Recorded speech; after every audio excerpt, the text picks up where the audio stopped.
Timing होता ते आपण बहुतेक सगळे जेवूनच इकडे यायचो बरोबर किंवा मधल्या सुट्टीत आपण चणे वगैरे असं शेंगदाणे खाऊन राहायचो पण कधी असे डबे वगैरे आपण आणलेले नव्हते. आज आपण एकत्र जेवलो कसं वाटलं? छान ना? पूर्वी असं सहभोजन वनभोजन किंवा सहकेली तरच आपण एकत्र जेवायचो.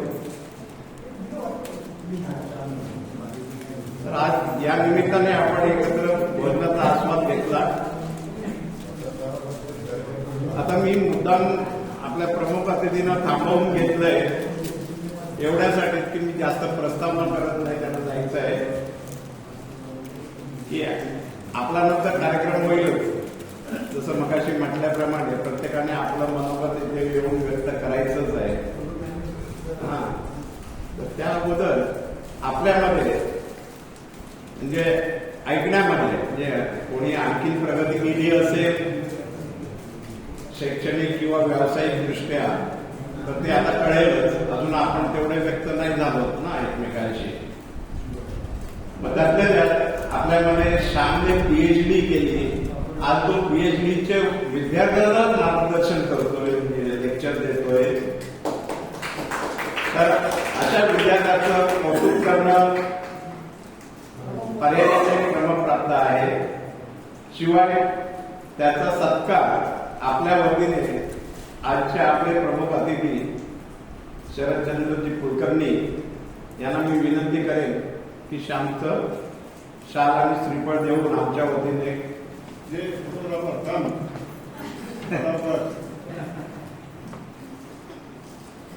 सत्कार करावा.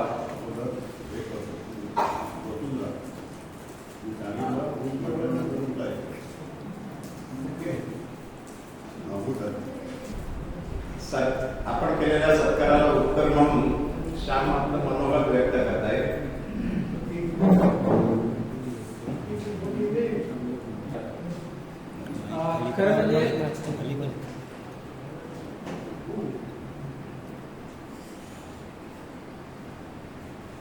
खरं म्हणजे मी एवढं शिकेन असं मलाही वाटलेलं नव्हतं. कारण तसं काही बॅकग्राऊंड माझं नव्हतं. माझ्या घरी कोणतरी एवढा शिकलेला आहे वगैरे. परंतु एक जाणीव मला होती की आपण सतत शिकत राहायला पाहिजे. आणि किंबहुना मी आता त्याचा उल्लेख केला माझ्या पीएचडीचा वयाच्या 62व्या वर्षी मी पीएचडी घेतली. मी जेव्हा पीएचडी घेतली त्या वयामध्ये बहुतेक लोक हे सेवा निवृत्त होतात, पुण्याला एक बंगला बांधतात, त्याला एक नाव देतात, सर्व साफल्य आणि नातवंडांना कळत आराम करतात. हे जीवन नाकारून मी अभ्यासाच्या पाठीमागे लागलो आणि मला मुंबई विद्यापीठाची कॉमर्समधली ही डॉक्टरेट मिळालेली आहे. फार त्रास सहन केला या डॉक्टरेटसाठी. दुसऱ्या शब्दात सांगायचं तर मुंबई विद्यापीठाने मला छळलं. इतकं ते पीएचडीचं प्रकरण आहे ते. पण त्याच्यातून मी ताऊत सलापून निघालो आणि पीएचडी मिळवली. पुढे त्याच्यानंतर काय, त्याच्यानंतर पहिली मला असाइनमेंट मिळाली ती सिम्बायोसिस स्किल अँड ओपन युनिव्हर्सिटीमध्ये मी डायरेक्टर होतो. आणि तिथे स्किल युनिव्हर्सिटी असल्यामुळे तिथे मी नवीन 19 सब्जेक्टचं सिलेबस तयार केलं. तिथे बोर्ड ऑफ स्टडीजचा मेंबर सुद्धा होतो. आणि नंतर मी म्हटलं आता आपलं वय 63-64 झालं आहे तर आता आपण विश्रांती घ्यायला पाहिजे म्हणून मी घरी परत आलो, म्हणजे मुंबईला परत आलो. परंतु भारत सरकारचे जे सागरी विद्यापीठ आहे त्यांना ते मान्य नव्हतं. भारत सरकारचे सागरी विद्यापीठ आहे इंडियन मॅरीटाईम युनिव्हर्सिटी चेन्नईला, त्यांनी पीएचडीचे प्रोग्राम सुरू केले होते. पण त्यांचा प्रॉब्लेम असा होता की त्यांच्याकडे पोर्ट या विषयात अगोदरच पीएचडी झालेला कोणी प्राध्यापक नव्हता. खरं म्हणजे त्यांच्याकडे त्या प्राध्यापकाच्या पोस्ट होत्या त्यावेळी मी अर्ज केलेला होता. परंतु माझं वय 60 असल्यामुळे मला त्यांनी घेतलं एज बार त्याला. परंतु पीएचडीचा प्रोग्राम ज्यावेळी त्यांनी सुरू केला त्यावेळी माझं त्यांना आठवण आली की पीएचडी पोर्टमध्ये केलेला कुठेतरी एक आहे भारतामध्ये आणि आणि त्यांनी शोध मोहीम सुरू केली आणि परत मला त्यांनी शोधून काढलं आणि म्हणाले आता तुम्ही आता मला अभ्यागत प्राध्यापक व्हिजिटिंग प्रोफेसर म्हणून PhDच्या विद्यार्थ्यांना शिकवा. मी जेव्हा शिकवायला सुरुवात केली त्यावेळी कोरोना काळ होता आणि स्क्रीनवरती नावं येत होती. त्यावेळी पहिलंच नाव आलं आणि मी एकदम दसकलो, कारण माझ्या पहिल्या विद्यार्थ्याचं नाव होतं मिलिंद कुलकर्णी आणि हे मिलिंद कुलकर्णी हे माझे एकेकाचे मुंबई पोर्टर्स मधले बॉस होते. तो एक मोठा योगा होता.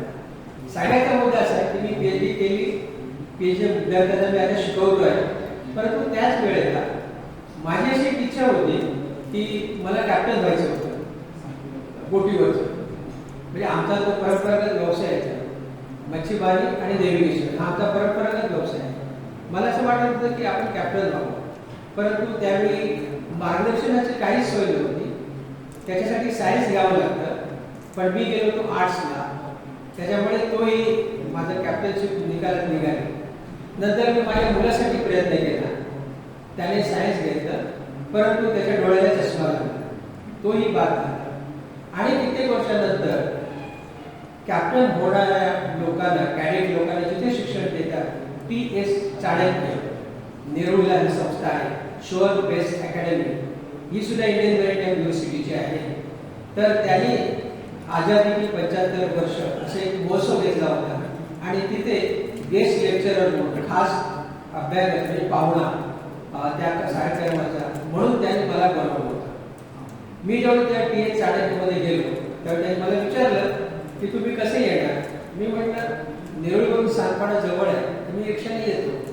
ते म्हणाले तसं नाही, प्रमुख पाहुण्याने रिक्षाने यायचं नसतं, आम्ही तुमच्यासाठी गाडी पाठवू, त्याच्यामध्ये एक प्रोफेसर असेल, तो तुम्हाला रिसिव्ह करेल, त्या गाडीवरती भारत सरकारचा ध्वज असेल, त्याच गाडीमध्ये बसून तुम्ही यायचं. मी त्या गाडीमध्ये ज्यावेळी बसलो त्यावेळी मलाच आश्चर्य वाटलं की मी एवढा मोठा कधी झालो की जी भारत सरकारची ध्वज घेणारी गाडी आहे आणि प्राध्यापक माझ्या बुद्धीला दिलेलं होतं. मी जेव्हा त्या गाडीतून उतरलो, पावसाचे दिवस होते, 15 ऑगस्टचा प्रोग्राम होता. त्यावेळी इथे कॅडेट होते, पुढे कॅप्टन होणारे जे विद्यार्थी होते कॅडेट, जे JEE इंटरनेट टेस्ट देऊन आलेले होते मुंबईचे, त्या लोकांनी माझ्या कारचा दरवाजा उघडला आणि कॅरिडॉरमधून जात असताना सगळ्यांनी मला सलामी दिली. मला आश्चर्य वाटलं, मी स्वतः कॅप्टन होऊ शकलो नाही, माझा मुलगा होऊ शकलो नाही, परंतु पुढे भावी कॅप्टन जे आहेत त्या सर्वांनी मला सलामी दिली. हा माझ्या आयुष्यातील सर्वात मोठी अचिव्हमेंट आहे. PhD तर आहेच आहे. दुसरं मला गेस्ट ऑफ ऑनर मिळाला अहमदाबाद गुजरातमध्ये, की पोर्टमधला एक कन्सल्टंट म्हणून मला तिकडे गेस्ट ऑफ ऑनर मिळाला. हे सगळे जे मला मानवंदना मिळालेले, किंवा मी फॉरेनला जेव्हा जातो त्यावेळी कॉन्फरन्समध्ये इंग्रजीमध्ये संभाषण करतो, म्हणजे कॉन्फरन्समध्ये बोलतो मी, किंवा सगळ्यांना आश्चर्य वाटते की मराठीमध्ये शिकलेला मी परदेशामध्ये जाऊन इंग्रजीमध्ये कॉन्फरन्समध्ये भाषण करतो आणि लोक शांतपणे ऐकत असतात. किंवा मी जेव्हा MBAच्या मुलांना शिकवतो त्यावेळी ही MBAची मुलं ही कॉन्व्हेंटमधली असतात, त्याचं हायफाय इंग्लिश असतं, परंतु मी त्यांना शिकवतो. हा एक प्राऊड आहे माझ्या मनामधला की ती जरी इंग्लिशमधली मुलं असली तरी मराठीमधून शिकलेला त्यांचा एक प्राध्यापक जेव्हा शिकवतो त्यावेळी ते लक्ष करून ऐकत असतात. ही एक माझी अचिव्हमेंट आहे. आणि आता मी बोलतो तर ह्या ज्या मी विचार करायला लागलो की माझी PhD, मला आपल्याला मानपत्र आणि कॅप्टन लोकांनी दिलेली मला सलामी, याचा मी विचार करतो. त्यामुळे मी स्वतः समाधानी असतो, परंतु आज जो मला पुरस्कार तुम्ही दिलेला आहे शान आणि श्रीफळ, यामध्ये मी समाधानी आहे, कारण हा माझ्या शाळेने मित्र परिवाराने दिलेली शाबासकी आहे. धन्यवाद.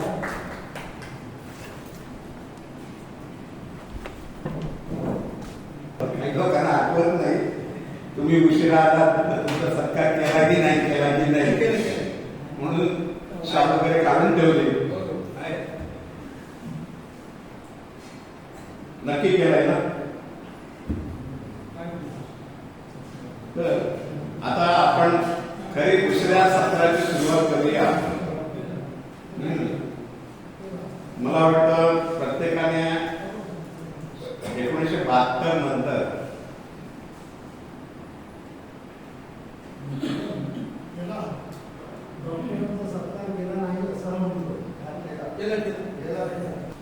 नक्की केलंय ना? हो.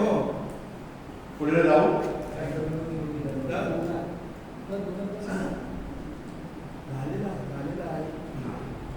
तर 1972ला आपण जेव्हा शाळा सोडली, म्हणजे आपण वेगळ्या क्षेत्रात, म्हणजे कोणी कॉलेजला गेले असतील, कोणी व्यावसायिक शैक्षणिक कार्यासाठी पुढे गेले असतील, कोणी व्यवसायामध्ये घुसले असतील. तर आता प्रत्येकाला मी विनंती करतोय की त्याने इथे येऊन आपलं जे काही आपण 1972 म्हणजे जवळपास 18-19 वय होत असेल आमचं. माझं ते तेव्हा 17.5 होतं जेव्हा 11वी झाली. तर तेव्हापासून आतापर्यंत आता आपण सगळे 71 ते 73-74 पर्यंत आलोय. आमची बॅच डॉक्टर तर त्या अगोदरचे. तर आपण प्रत्येकाने आपापलं जे मनोगत आहे, म्हणजे आपण जे काही आपल्या आयुष्यामध्ये केलंय अचिव्हमेंट, ती प्रत्येकाने येऊन इथे व्यक्त करावी, म्हणजे सगळ्यांना आपल्या मित्रपरिवाराला माहिती पडेल की आपण आयुष्यामध्ये काय केलंय. तर पहिलं कोण येत आहे? हा,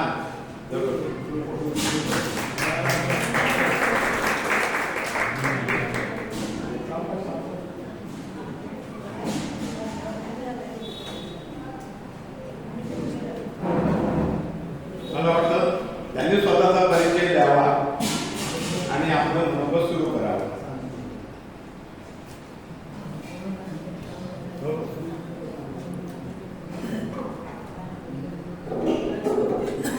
उपस्थित सर्व मान्य होत आणि मित्रमैत्रिणी, मुलांचे सुनेचे नातीचे गेट टुगेदर ऐकले होते, पण माझ्या बाबतीत ही गोष्ट घडेल हे वाटले नव्हते. तो योग 53 वर्षांनी बोलून आला. काम चौगुले आणि कोविंदे यांनी मनावर घेऊन नियोजन केले. पुन्हा शाळेत येताना मन खूप भरून आले आहे. त्याच क्षणी एकच म्हणायचे वाटते, गुरुंनी दिला ज्ञानरूपी वसा, आम्ही पुढे चालत पुढे वाढ. ज्या शाळेने आम्हाला घडवले, पुढे काही कारणाने मी शिकू शकले नसलो तरी ते काही शिकवले त्याचा खूप फायदा झाला. शिक्षकांना लावलेली वेळीची शिस्त आणि अजून आठवते, त्यामुळे माझ्या घडण्यात त्याचा उपयोग झाला. काही कारणाने मी सलग शिक्षण घेऊ शकले नाही, पण नंतर 11वी मॅट्रिक पूर्ण केली. शाळेचा समारंभाचा फोटो घेऊन आमंत्रणासाठी चौगुले आणि कोयंड्याकडे होते. मी माझा फोटो ओळखू शकले नाही. सूनबाईंनी माझा फोटो ओळखला. येऊन तुम्हाला भेटून खूप आनंद झाला. कार्यक्रमाचे नियोजन उत्तम आहे. कायम संपर्कात राहू. आता जीवनाच्या रक्षकांना गोड आठवणींना उजाळा देते आणि आपण आनंदात राहू.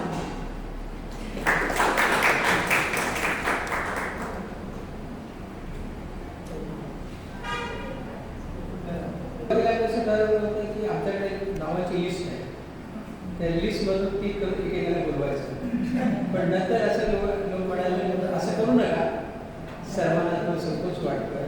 मी म्हटलं 50 वर्षानंतर कसला संकोच, आपल्याच विषयी आपल्या बांधवांसमोर बोलायचं आहे, संकोच कसला त्याच्यामध्ये असं वाटायला लागलं. पण तरी काही म्हणाले ना, ज्यांना इच्छा आहे त्यांना स्वतः पुढे येऊ दे आणि बोलू दे. ह्या महाराष्ट्र शिक्षण हे केलं. मला काय झालं, पर्यावरण येईपर्यंत बाहेर चप्पल नसायची, चालू तरी पण वंदू सर, अप्पाजी मास्तर आणि त्यांची शिस्तीचा ओझा करून मी 10वीच्या पुढे शिकलेलो नाही. तो सुद्धा डायरेक्ट बजाज कंपनीत कामाला लागलो. बजाज कंपनीत कामाला कस्टमर केले भरती होते. त्याच्यानंतर जसं श्याम चौगुलेने माणसं एकत्रित करून आणि तो स्नेहाचा व्यवहार केला, तर संपूर्ण श्रेय त्या श्याम चौगुलेने जातो. तो मुळात हुशार आणि त्याची हुशारी आता आपण सगळ्यांनी ऐकली, अभिमानाने गुण आला. खरोखर अशी व्यक्तिमत्व आपल्या मोहन बापाकडे तयार व्हावी ही फार गुन्हेगार गोष्ट आहे. आणि त्याचा मला तर दुसरी गोष्ट सांगायची म्हणजे मी इथून गेल्यानंतर पुण्यामध्ये जाऊन एक संस्था स्थापन केली, सिंधुदुर्गला उत्कर्ष मंडळ म्हणून. म्हणजे आम्ही 11 लोक स्थापन मिळवण्यासाठी 1 वर्ष लागलं मला. ती करत करत संस्था नाट्यशिल्पी निर्मिती झाली. नाट्यशिल्पी संस्था माझी पुण्यामध्ये कार्यरत आहे. या मंचच्या व्यासपीठावर मी 2 नाटकं केली. मला वाटतं शरीफ किलकर त्याला साक्षीदार आहे आणि रमेश मांडगाव त्याने ते 2 नाटकं सगळ्यांना परवानगी केली होती. केल्यानंतर मी संस्था स्थापन केल्यानंतर सामाजिक कार्य म्हणजे राजकारण नाही, समाज कार्य करता करता मला ह्या हायस्कूल एवढा मोठा केला की माझं घर राजकारणही आहे. म्हणजे माझे चुलते माझी आमदार अंतराव राणे यांचा वास्तव्य पुण्यामध्ये राजकारण समाजकारणचं काय केलं ते बघून सगळं 3000 सभासद माझे पुण्यामध्ये आहेत. पतसंस्था आहे, नाट्यसंस्था आहे.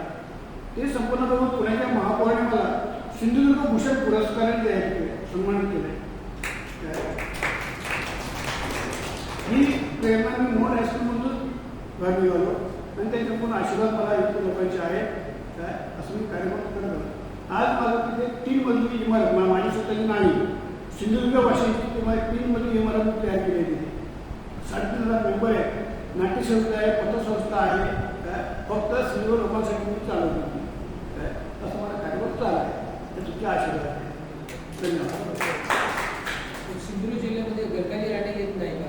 हां, गंगाजी आता तरुण होतं. गंगाजी राणे हे मला 5-6 वर्षापूर्वी मी व्यासपीठ असताना ते खालवरती आले कार्यसंघानंतर.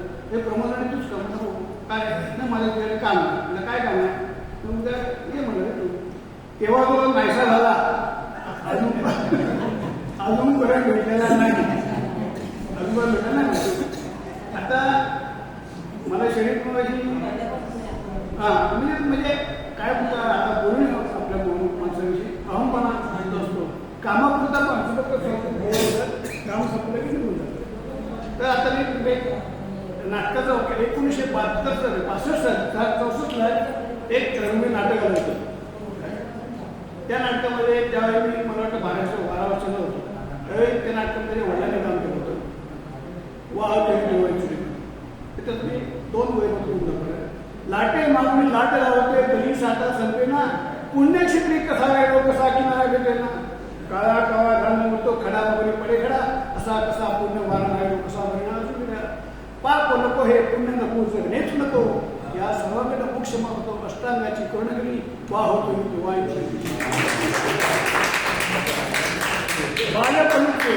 बालपणीचे दिवस सुखाचे बालपणीचे दिवस सुखाचे आठवते घडे कोणी तरुण कुणी वृद्ध पण या सर्वांनी विविध गुणे जशी घडली तशीच घडी आयुष्याची घडी वा होती दुर्वायची होती. रशिका तुझ्यासाठी ओवाळली दुबळी जीवन पुढी वा होतो ही दुर्वायची होती.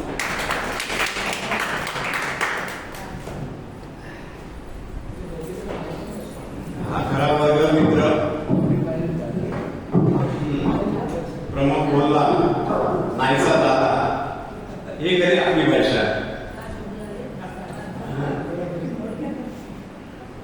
असं आता पुढे आपले मित्र जाणू कोयडे हे आपलं मनोमत व्यक्त करतील.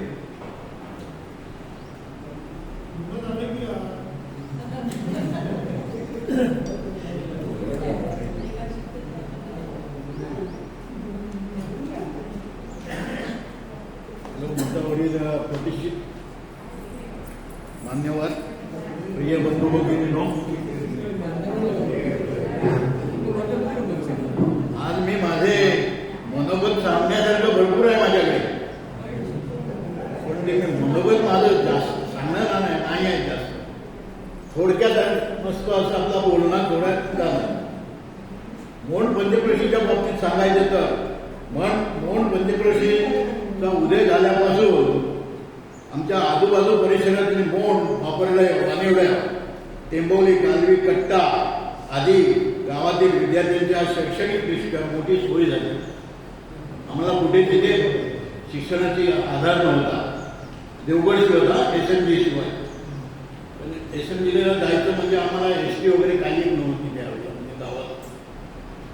म्हणून आमची मोठी शैक्षणिकदृष्ट्या ह्या मोंड पंचक्रोशीतनी आमची गैरसोय दूर केली आणि हे हायस्कूल चालू केलं.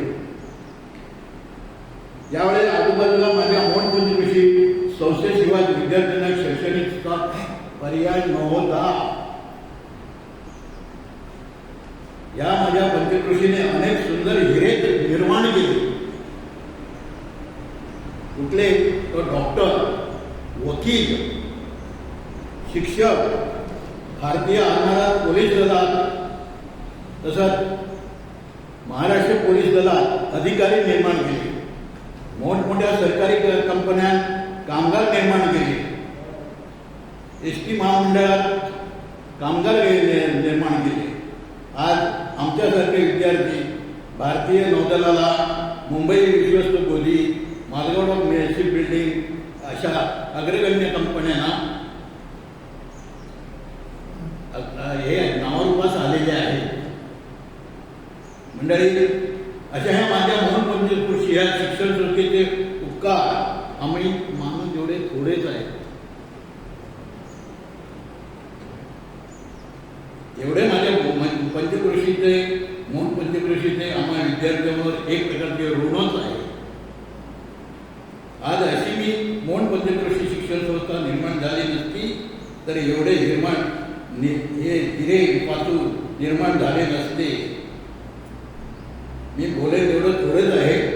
पंचकृषीने त्यावेळी कैलासवासी वामनराव बोडस, कैलासवासी नारायणराव बोडस, कैलासवासी कृष्णाजी बापट, मोतीराम माणगावकर, डॉक्टर M.R. कोकळे आदींच्या सारख्या पंचकृषीतील कैलासवासी यांच्या स्मरणार्थ आम्हा विद्यार्थ्यांना स्कॉलरशिप दिल्या.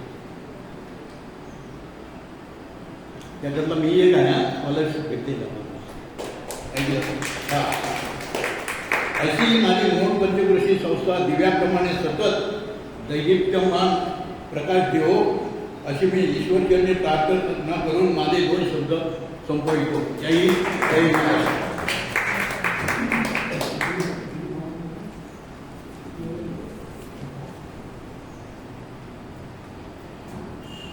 पुढे उत्स्फूर्त कोण येणार आहे?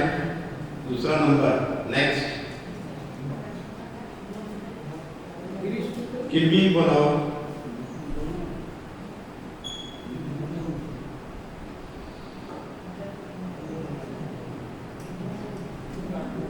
चला, लेडीज फर्स्ट. आपण त्यावेळी एक शाळेत असताना, आपण शाळेत असताना आपला काळ असा होता की आपण मुलींशी फारसे बोलायचो नाही. बरोबर आहे? तर आता तशी परिस्थिती नाही आहे. विशेषतः मला श्याम पुष्पा बोडस यांच्या घरी गेला होता. त्यावेळी मी फक्त पुष्पाची विचारपूस करण्यासाठी तब्येतीची कोण म्हटलं ते तिला. पुष्पाने मला हेच सुरू केलं, अरे आपला काळ असा होता, आता कसं आहे, हे सगळं सांगायला सुरुवात केली. आपण एकमेकांशी बोलायला पण घाबरायचो. आज तो काळ राहिला नाहीये. पण आज आपली वय अशी झाली की बंधू बहिणीशिवाय आपण काही कोणाला संबोधूच शकत नाही. तर ठीक आहे, पुढचं मनोगत आपल्या नंतरचे बॅचचे आमचे सकाराम चौगुले, त्यांनी पण मोडगावात म्हणजे बीपीटी मधून ते रिटायर्ड झाले. त्यानंतर मोडगावात येऊन काय प्रगती केली ते त्यांचं मनोगत त्यांच्याकडूनच आपण ऐकूया. सकाराम चौगुले.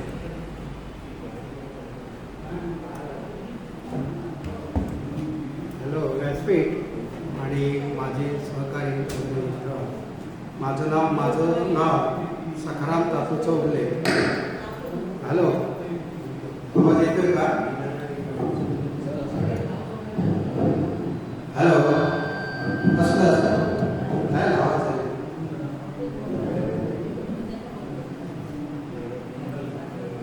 हा स्नेह मेळावा क्लासमेट बॅच 1972 सोबत माजी विद्यार्थी बॅचेस 1971 ते 1975.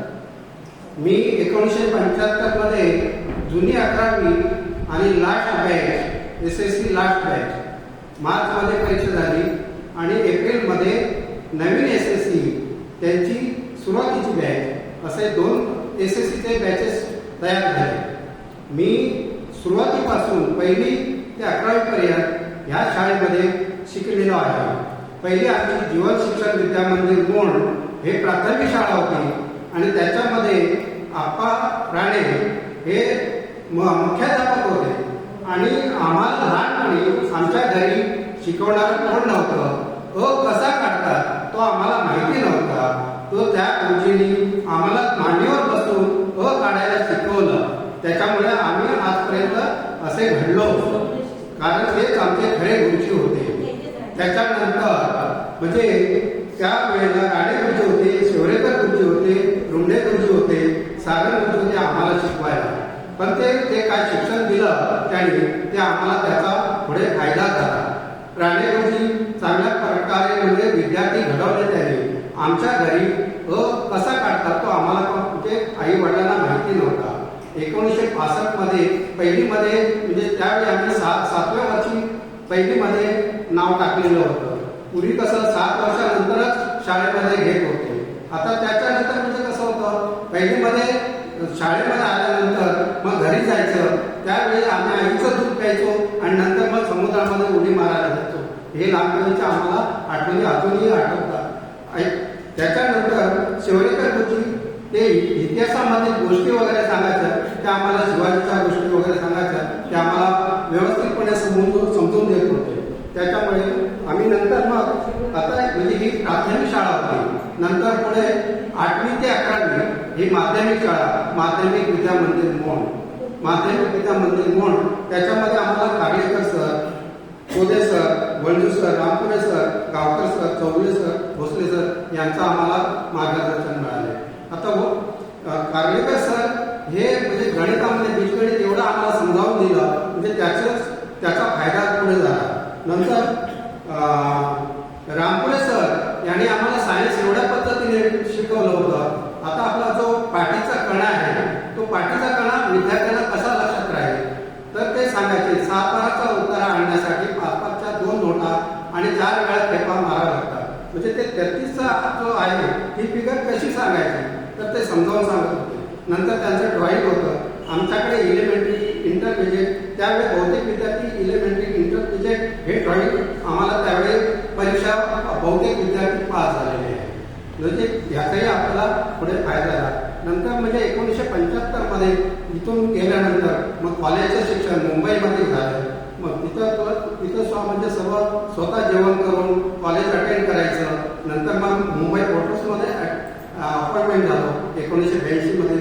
35 वर्ष सर्व्हिस केल्यानंतर रिटायरमेंट झालो आणि रिटायरमेंट नंतर मी माझी गावची वाट धरलेली. तो आत्तापर्यंत मी गावी काम करतो. एवढं सांगून मी माझं भाषण सांगतो.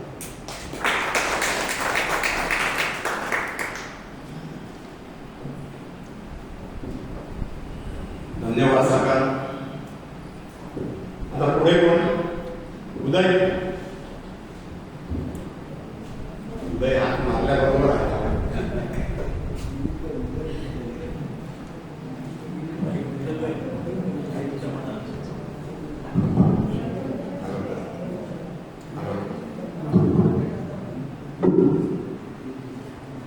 माझे वडील इथे शिक्षक होते 1963 ते 1968.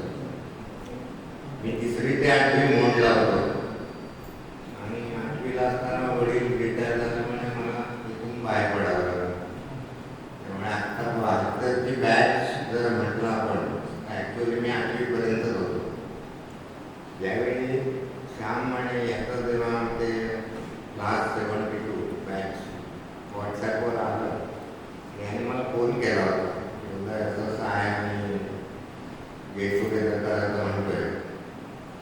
मी त्याला म्हटलं मी 8वीपर्यंतच होतो, SSC पर्यंत नव्हतो. ते म्हणे आम्हाला माहिती आहे पण आपले सर आम्हाला होते त्यामुळे तू ये. तरी पण माझ्याकडे चालू होतं आणि मध्यंतरी मी 1.5 महिना बाहेर परदेशी जाऊन गेलो होतो ऑस्ट्रेलियाला. त्यामुळे मला याला नक्की सांगता येत नव्हतं की मी येईन की नाही.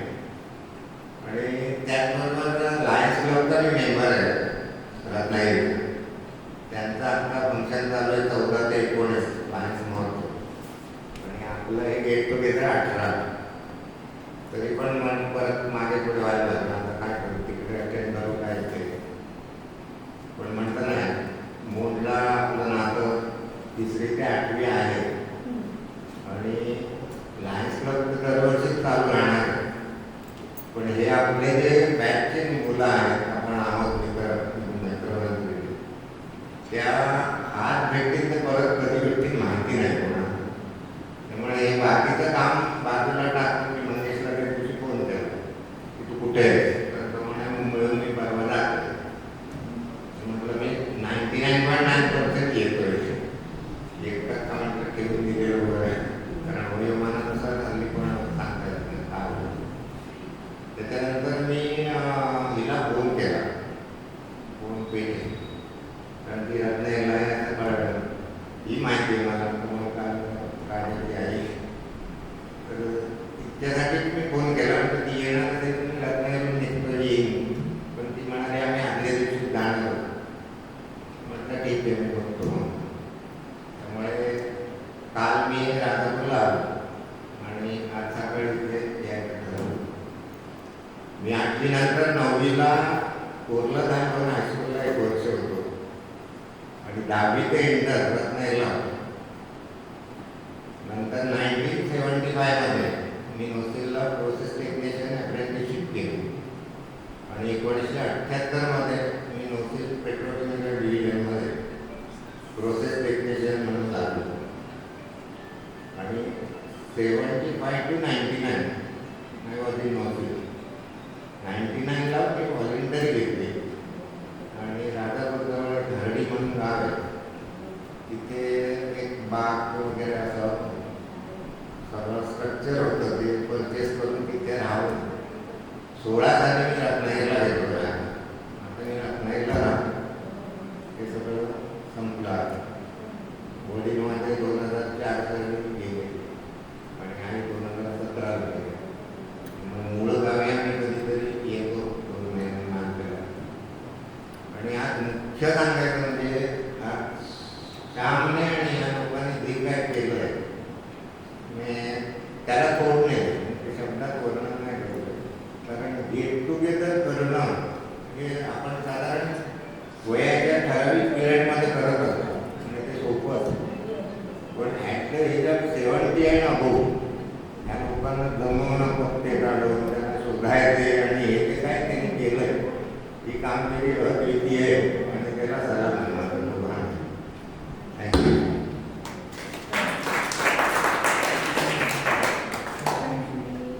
पुढे नेक्स्ट लेडीज म्हणून कोण? शोभा.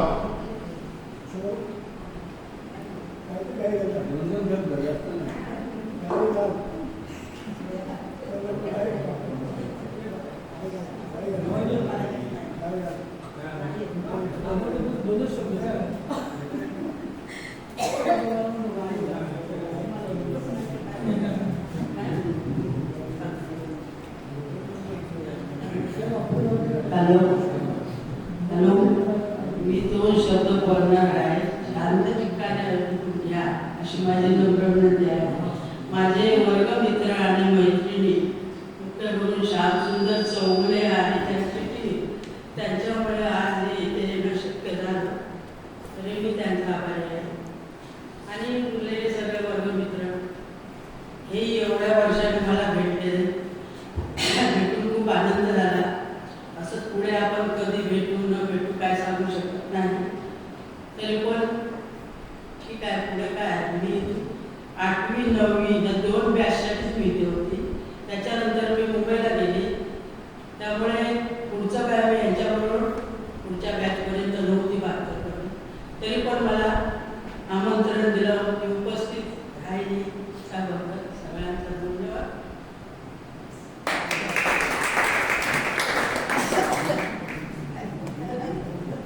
सुशीला. नाही, पूर्वी शाळेत असताना आपण वक्तृत्व स्पर्धा असेल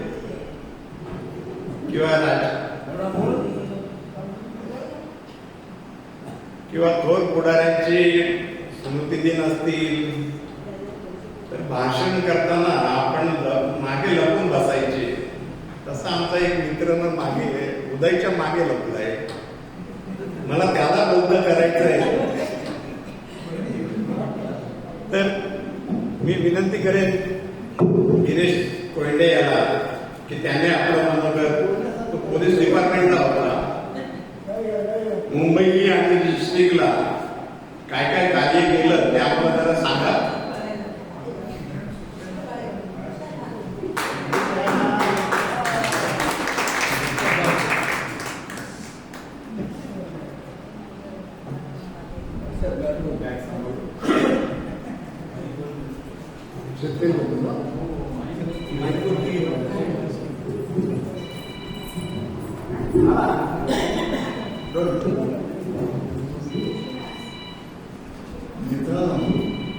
बोलण्यासारखं आपल्याजवळ काहीतरी असायला हवं.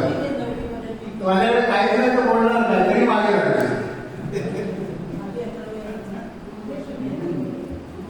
मी तुमच्याबरोबर सगळ्यांना शाळेत होतो, तुमच्याबरोबर SSC झालो. तुम्ही सगळेजण पोहोचले.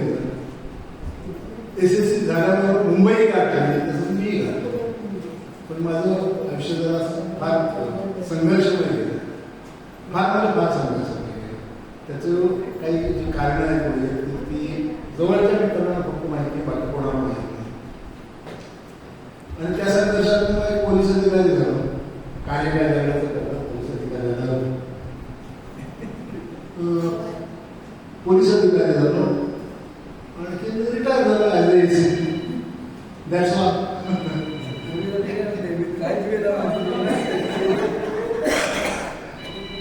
दिवे नाही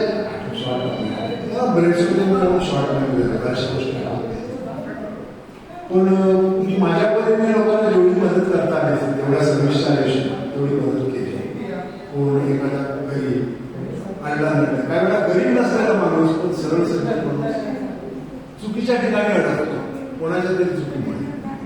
आणि आमचं पोलिसी कार्य असं असतो, कोण अडकणार याचा विचार त्याच्याशी आपलं देणं घेणं काय नाही. आपण आपली नोकरी सांभाळून सरळ त्याला अडकवणं किंवा लाभ घालणं, तो आला तर त्याला हे करणं असं मी तसं केलं नाही. वरिष्ठांशी थोडंफार मतभेद झाले त्या बाबतीत, पण मी त्याला समजावून सांगायचो की हा माणूस खरोखर सज्जन आहे, याचा काही दोष नाही, चुकीने त्या केसमध्ये आलेला आहे, तर आपण बाजूला कारण पोलीस खात्यात असे तुमच्यावर मुंबईत राहायला माहिती असते, कोणाला थोडंसं बाजूला करायला लगेच काहीतरी फिशी आहे, फिशी म्हणजे काहीतरी संशयास्पद आहे, काहीतरी गडबड केली, पैसे खाल्ले बाजूला. तर हा प्रकार आहे, तेवढं सांभाळता आलं पाहिजे. पण वरिष्ठांचा एका परीने माझ्यावर विश्वास होता, कारण माझ्या नकळत माझ्या कानावर आलेले वाक्य पोलीस अधिकारी आपापसात बोलताना. पोलीस खात्यात दोनच प्रकारची माणसं आहेत, एक रॉबर म्हणजे दरोडेखोर चोर वगैरे, आणि दुसरे सोबर म्हणजे सज्जन. तर मला ते सोबरमध्ये जमा करायचं मला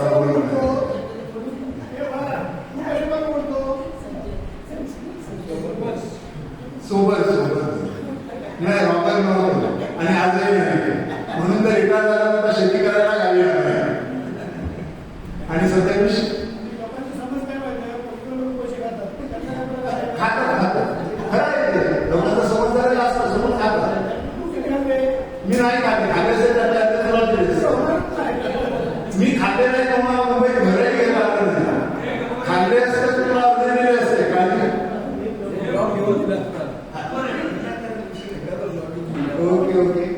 सो मित्रांनो, हा मी सुद्धा मुळात मी सुद्धा फ्रँकली सांगतोय. रिटायर झाल्यावर जे व्ह्यूज मिळाले त्यातून मी मुंबईच्या बाहेर विचार करतो, पनवेलला. मुंबईत मला घर घेता आलं नाही ना, आता सांगा पैसे खाल्ले की नाही जाऊ दे, पण खाण्याचं तुला नक्की दिलं असेल, तुझ्या आठवण्याचं म्हणून काढाय. एनिवे,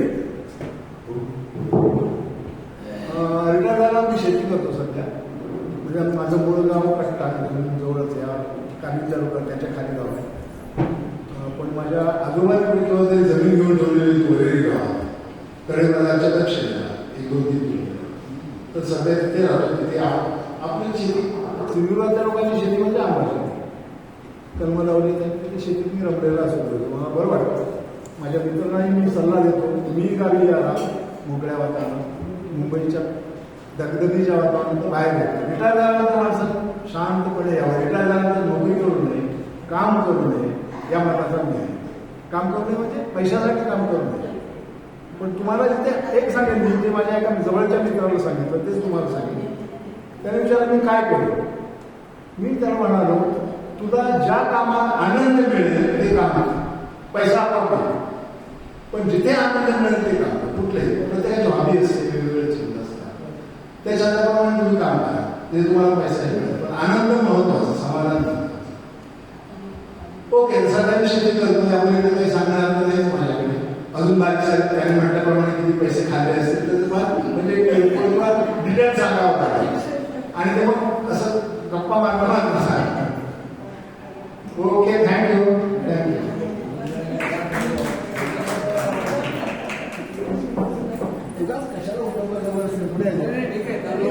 साधा मित्रांचा सहवास हे आपल्या आयुष्यात खूप मोठं बूस्ट असतं. बूस्ट म्हणजे एक वेळ ऑप्शन नसलं तरी चालेल, मित्र जवळ असला ना की खूप बरं वाटतं. तसं या गिरीने ना सगळं मला वाटत नाही सांगितलं असं, तर म्हणून मी श्यामला विनंती करेन, तो खूप जवळचा आहे त्याच्या, की गिरीचे असे काही गौप्यस्फोट करावेत.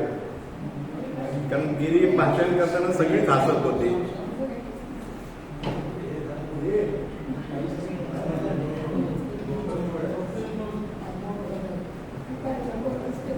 ही गोष्ट खरी आहे की मी त्याचा जवळचा मित्र आहे, त्याच्यामुळे मला माहिती आहे की तो मुंबईत पोलीस खात्यात ऍक्च्युली तो पोलीस खात्यामध्ये लागणारा तो शिपाई होतो.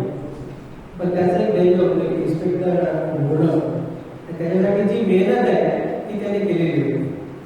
ती पोलीस रँकर म्हणून तो इन्स्पेक्टर झालेला नाही. तर MPSC महाराष्ट्र पब्लिक सर्व्हिस कमिशनची जी ओपन एक्झामिनेशन असते ती पास देऊन तो पोलीस इन्स्पेक्टर झालेला आहे. ज्यावेळी नाशिकला ट्रेनिंग सेंटर होतं, ट्रेनिंग नाशिकला सुरू झालं होतं, तेव्हा police inspector general police Inamdar हे त्याचे ट्रेनर होते, प्रशिक्षक प्रिन्सिपल होते कॉलेजचे. त्या कॉलेजमध्ये नंतर मी एक पालक म्हणून मी तिथे गेलो होतो नाशिकला. तिथपासून मी त्याचे कारकीर्द बघितलेली आहे.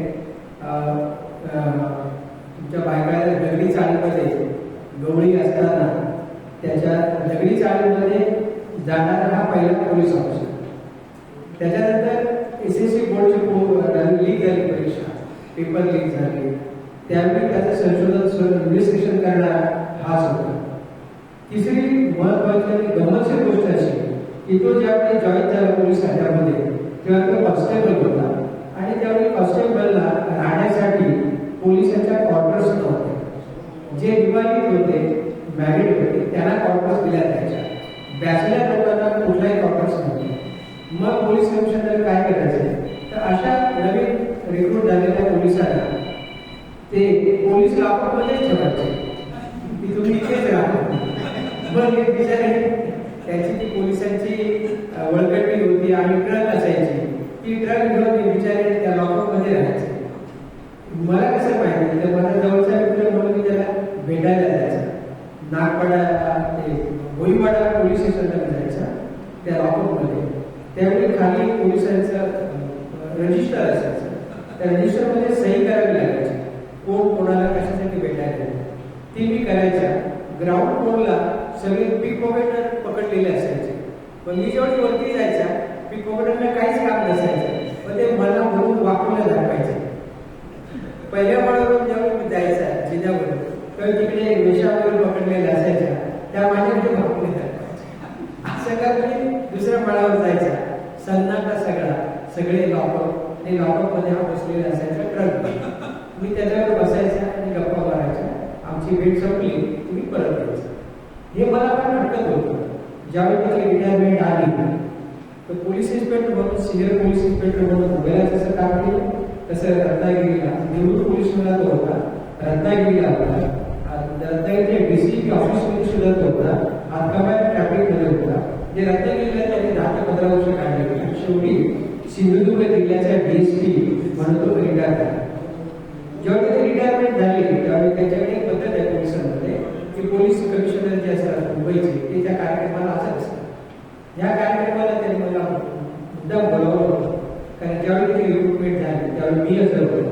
तो म्हणा मी रिटायरमेंट होतो तेव्हा म्हटलं तू ये भेटू.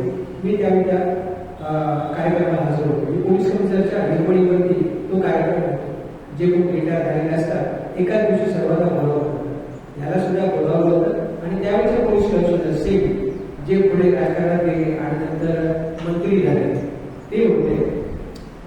संपूर्ण सगळे भाषण झाल्यानंतर मी त्यांना सांगितलं की हा असा एक मुद्दा पोलीस आहे, कुठलाही गुन्हा न करता पोलीस लॉकअपमध्ये राहिलेला हा एकमेव पोलीस आहे. त्यांना आश्चर्य वाटले कसं शक्य आहे, कारण त्यावेळी CK शर्मा वगैरे पोलीस कमिशनर पकडलेलं होतं, तो प्रश्न वेगळा. पण कुठलाही गुन्हा न करताना पोलीस लॉकअपमध्ये राहणार पोलीस त्यांना बघायचा होता. मी म्हटलं हाच तो पोलीस जो आता त्यालाही ते आश्चर्य वाटलं. अशा प्रकारे त्याच्याकडे खूप गमती जमली आहे. किंवा इन्फॉर्मल जेव्हा मीटिंग असेल तेव्हा कदाचित तो बोलेल सुद्धा. एनिवे आता त्याने शेतकऱ्यांचं जीवन अंगीकारलेलं आहे आणि एका वरेली गावावरून सध्या आहे. त्याचं हेच म्हणणं आहे की मुंबई बस झाली, आता तुम्ही गावी या आणि चांगल्या हवेमध्ये या, स्वच्छ जागा नाही. हा त्याचा एक सजेशन. धन्यवाद. दोन मुद्दे दिले याने बोलताना मला दोन मुद्दे दिले. एक, कुठे थांबायचं हे समजलं पाहिजे. लक्षात, कुठे थांबायचं हे समजलं पाहिजे. कोणत्याही गोष्टीच्या, विशेषतः पैशाच्या, किती मागे लागायचं हेच नाही. आणि दुसरं पोलीस लॉकअपमध्ये राहतो.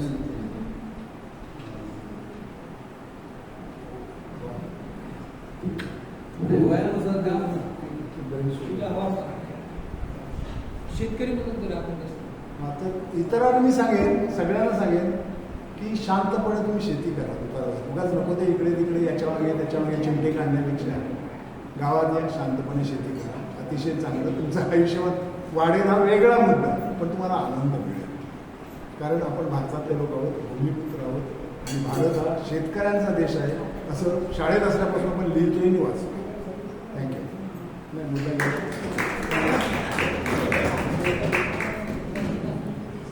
आठवलं तर परत ये, आठवलं तर परत ये. आता मी डॉक्टर गिरकरांचं आपण भाषण ऐकलं, त्यांनी उपस्थित नव्हते म्हणून त्यांनी आपल्याला ते पाठवलं होतं. त्याची आम्ही प्रिंट आउट काढली होती आणि अभय बापट यांनी वाचून दाखवलं. पण मी आता डॉक्टर गिरकरांना विनंती करेन की त्यांनी आपलं मनोगत व्यक्त करावं.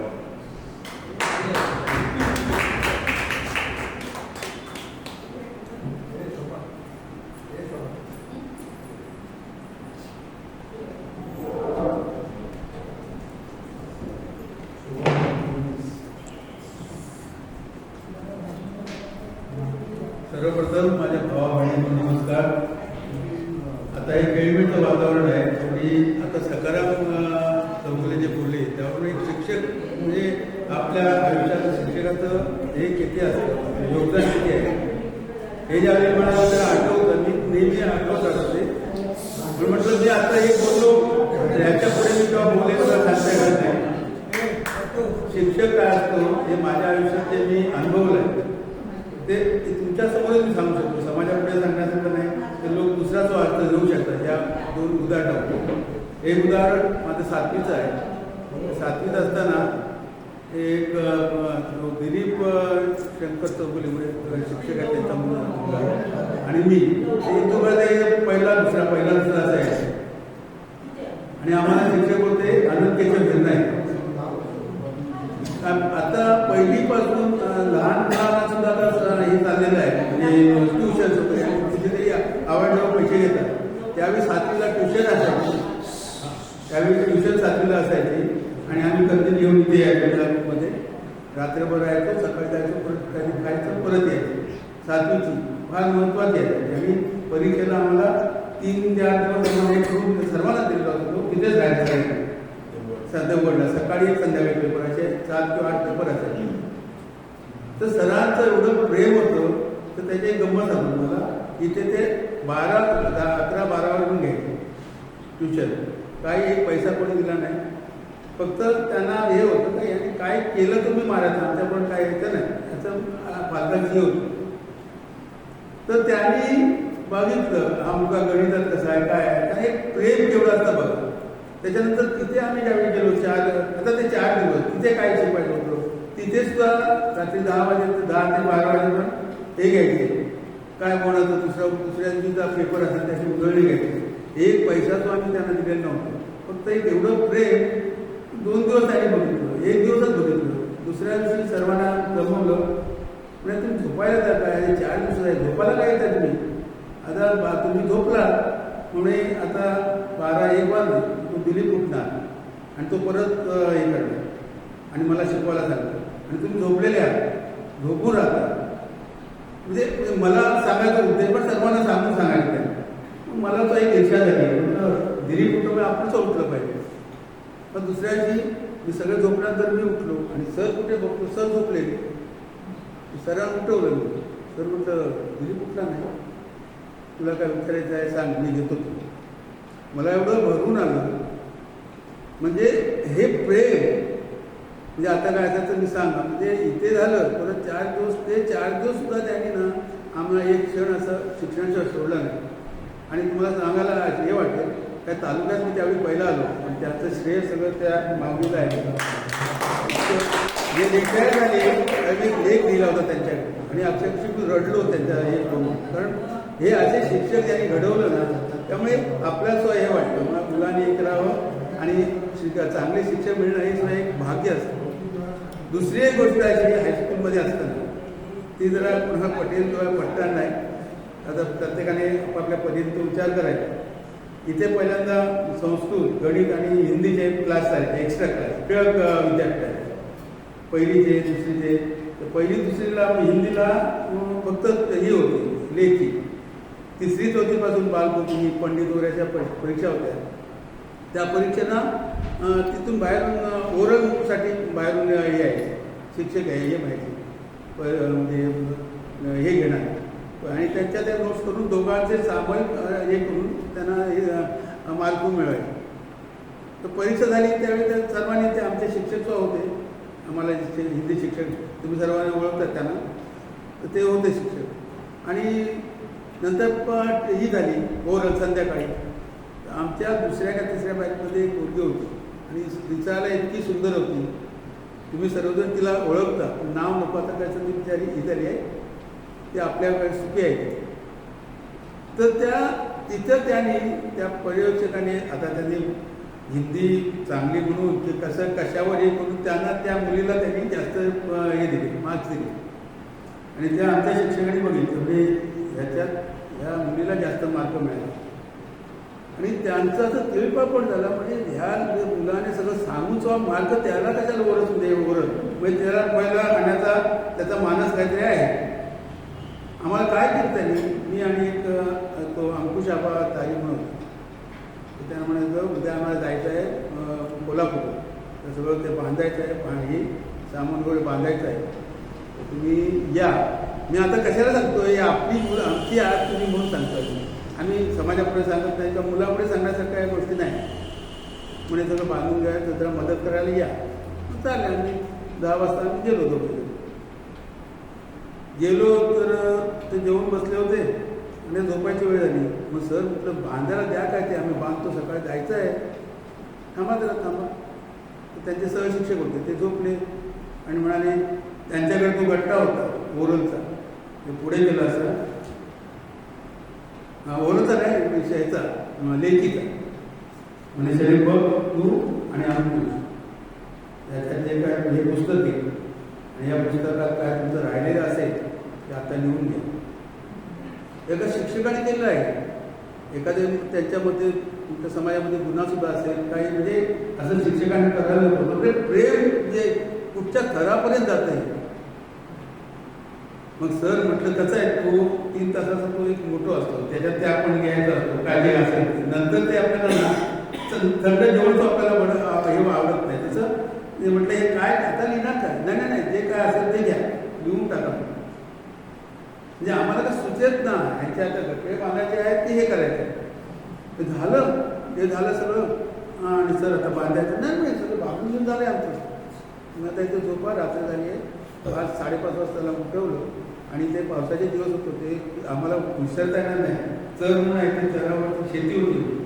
त्या मी बॅटरी तुम्ही सकाळी जा आपापल्या घरी जा. अंकुशी मला सुद्धा पुढे गेलं. सांगायचं तात्पर्य आम्ही चूक केली असेल, शहरांची चूक केली असेल, पण या स्मरणात राहण्याच्या गोष्टी म्हणजे शहरांचं मातृत्व जे असतं ते कुठपर्यंत इतकं जातं. म्हणजे असे शिक्षक आम्हाला मिळाले आणि केव्हा आम्हाला असं वाटतं म्हणजे हा प्रसंग आला तर पुढे जाऊन रडतो. म्हणजे शिक्षकाचं एक प्रेम जे आहे ना ते तुम्हाला मी दाखवलं. बस मला एवढं म्हणजे वातावरण सगळं आनंदी होतं.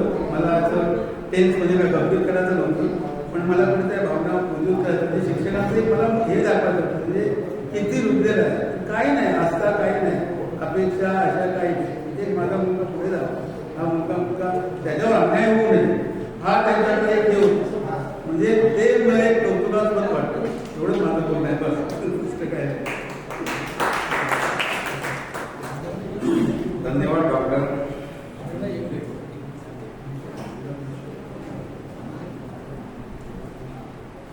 डॉक्टरने आता जे अनंत किशोर गिरनाई या शिक्षकांविषयी ज्या भावना व्यक्त केल्या त्या तशाच्या तशा मी त्यांची मुलगी रतन गिरनाई याच्यापर्यंत पोहोचवणार आहे.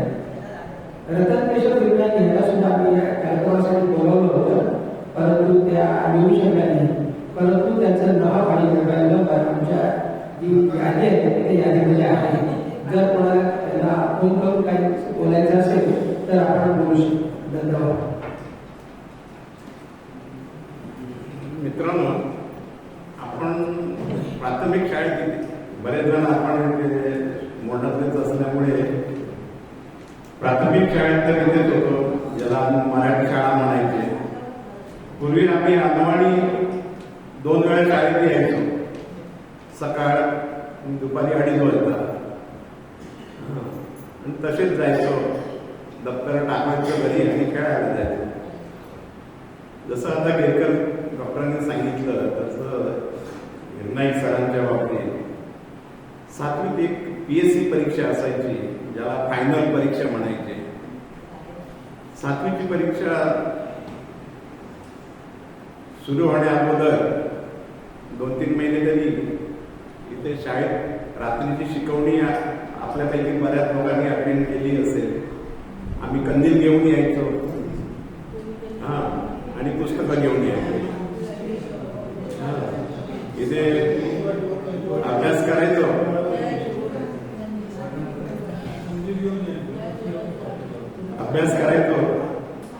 आणि सकाळी जाताना आम्ही रस्त्याने जायचो तर शेकोटी करत कंदिलांना तेल ओतायचं पत्याऱ्यावरती आणि शेकोटी धग करायचे आणि जायचे. परत आंघोळ कोणी केली तर केली, त्यावेळी सगळेच असत होतं. तर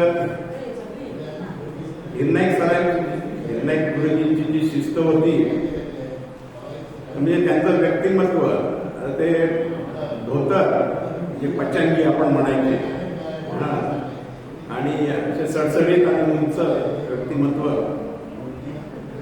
पूर्वी आपल्याला लहानपणी शाळेत ताक आणि गूळ बाईच्या दुकानात 2 पैशाची पुडी घेतली की 2 वर्ष एवढी बाटली भर शाई व्हायची. ताकाने लिहायचं, अक्षर सुधारण्यासाठी गोल असायचे. 8वी पर्यंत आपल्याला पेन वापरायला सवलत नव्हती. एकदा तर मला वाटतं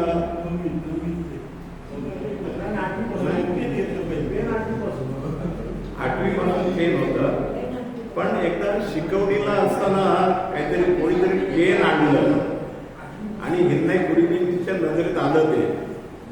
त्यांनी बाहेर आणलं, त्याच्यावर सरळ दगड टाकला. आणि ते कोणाचं होतं, मुंबईवरूनच कोणतरी विद्यार्थी आलेला होता आणि त्याचं ते पेन होतं. असे आमचे गिरनाई गुरुजी होते. अजूनही त्यांची आठवण येते. त्यांचा एक मुलगा माझ्या शेजारीच राहतो कांजूरमार्गला. तर आता पुढचं मनोगत व्यक्त करायला आणि कोण? गोपाळ दत्ता बोलायचं आहे का? बोला.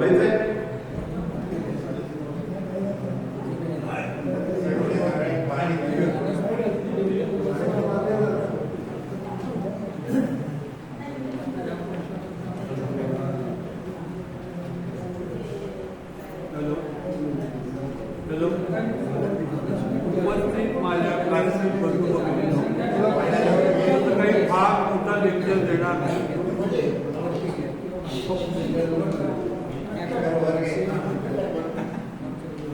आता प्रमोदने एक शंका काढली, पोलीस पैसे खातात. मान्य आहे, मला मान्य आहे, पोलीस पैसे खातात, पण ते का खातात हे अजून कोणाला जनतेला माहिती नाही. जनतेला हे माहिती नाही की पैसे का खातात पोलीस. तर त्याचं कारण आहे, या नाक्यावर जर ड्युटी हवी असेल तर तुम्हाला ड्युटी लावून घ्यायची असेल तर एक 25 किंवा 30,000 रुपये अगोदर मंत्रालयात पाठवायचे.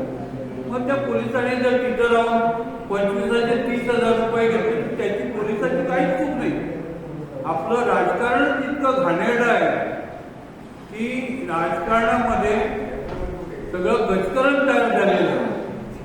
मगाशी त्याने त्याच्यावर प्रमोदने आरोप केला. माझा अगदी बिलकुल आरोप नाही. का ते सांगतो, मी 10 नंबरच्या 2ला असताना तिथं आमचाच एक सहकारी आणि आमच्याच इकडचा शिंगावचा एक माणूस PSI होता. तर ते कधीतरी ऑफिसमध्ये माझ्या यायचे संध्याकाळी वेळ घालवायचा. तेव्हा आमचा हा विषय व्हायचा. तेव्हा मला माहिती की इथं जर ड्युटी हवी असेल तर अगोदर 25,000 रुपये तुम्ही मंत्रालयात पाठवायचे. पण त्याने 30,000 रुपये घेतले तर काय त्याची चूक आहे. महाराष्ट्र गव्हर्नमेंटचं म्हणजे जे मंत्री आमदार खासदार आहेत ना, खातेवाले आहेत ना, त्यांना पैशाशिवाय काय दिसतच नाही. तुम्ही तिथे चोरी करा की आणखी काय करा, पण आम्हाला पैसे द्या. त्याचा हा विषय झाला. ठीक आहे. मी 1972ला इथनं SSC मुंबईला गेलो. आमची परिस्थिती अशी फार गरिबीची होती. त्यानंतर मी एक वीरवाडीतले देवळेकर म्हणून होते, त्यांच्याकडे राहिलं. त्यांची एक बैठकीची बोली होती. बैठकीची बोली म्हणजे काय माहिती, 24 तासात कधीही लाईट लावायचं नाही. तरी पण मी 12वी आणि 13वी केली. नंतर सोडून दिलं, म्हटलं नाही आपल्याला जमलं. त्याच्यानंतर 1973ला मी पोस्टात लागलो. तर आमच्याकडे कसं माहिती आहे, पहिली 5 वर्ष काशी परमनंट झाल्याशिवाय तुम्हाला कुठल्याही प्रमोशनला बसायला परमिशन नाही. त्यानंतर मी मला वाटतं 79ला पहिल्याने पास झालो. आणि आमचं कसं असतं, महाराष्ट्र सर्कलला पाठवलं. PMDच्या अंडर येतं संपूर्ण महाराष्ट्र आणि गोवा. तुम्हाला कुठेही जायचं तिथे जा. माझी डोळ्याला बदली केली. मी म्हटलं नाही बाबा, आपल्याला जमत नाही, म्हणून मी परत लिहून दिलं मला प्रमोशन नको. त्याच्यानंतर मी 80ला परत बसलो आणि पास झालो. तेव्हा पण मी लिहून दिलं होतं, पण माझे सहकारी म्हणजे पोस्टमास्टर होते ते गोव्याचे ब्राह्मण होते, LLB झालेला बिचारा माणूस होता. ते म्हणाले, तू आता गेला नाही तर तू काय विकत राहणार का. अरे म्हणाले रत्नागिरी मिळालं जा, म्हणून मी आलो. त्यानंतर थोडे 94 पर्यंत रत्नागिरीला काम केलं. त्यानंतर मी मुंबईला गेलो आणि माझा वरून यांचे दिवस पोस्टमास्टर रिटायर झाले.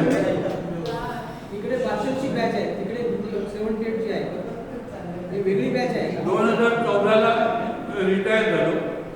त्यानंतर काही दिवस मुंबईला होतो आणि आता मी इथं काही स्थायिक झालो.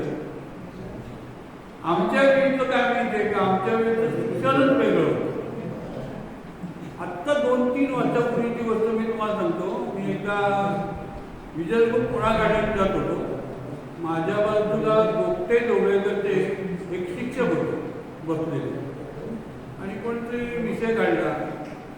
काय म्हणाले, उद्या आज 10वीचा आणि 12वीचा रिझल्ट आहे. मी सहज म्हणालो तर आत्ता आधीच्या मुलांना येतंय काय. आधी म्हटलं शिक्षकांनाच काही येत नाही. तो बिचारा भडकला माझ्यावर. मी त्यांना म्हटलं, तुम्ही कधी SSC कधी झाला.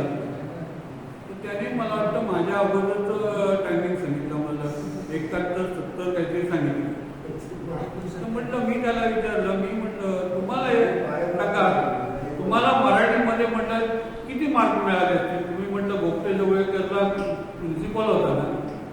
तुम्हाला मराठीमध्ये किती मार्क मिळाले? म्हणाले काय मिळाले असतील 45-50. ऐकले का? मग म्हटलं तुम्ही सांगा, आताच्या शिक्षकांना जर मराठी येतं तर मग आता 100% मार्क मराठीमध्ये कसे मिळतात?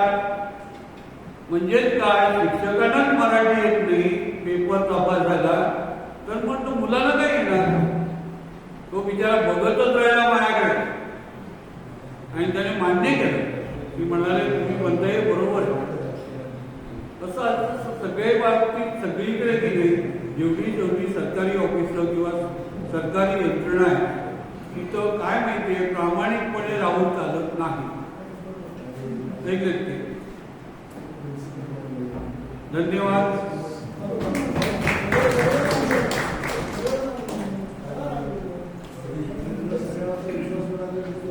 धन्यवाद दत्ताराम. आता मी ऐका ना,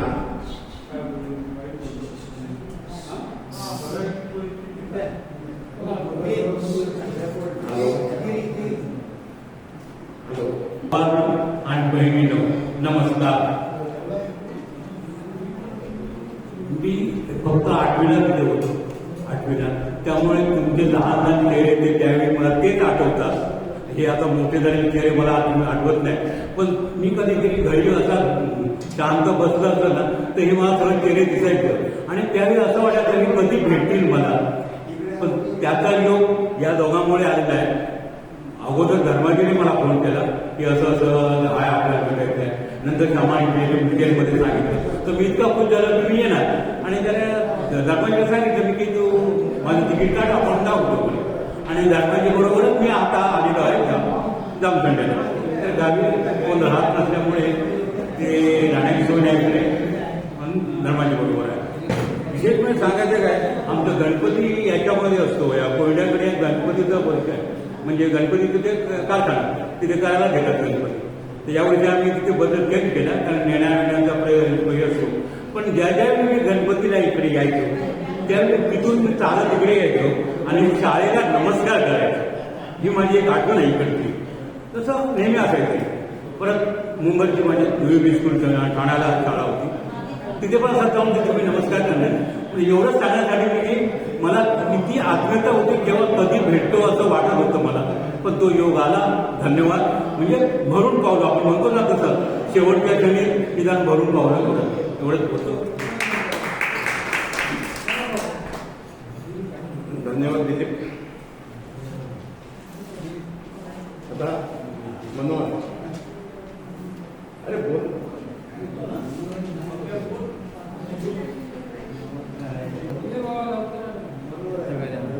हॅलो.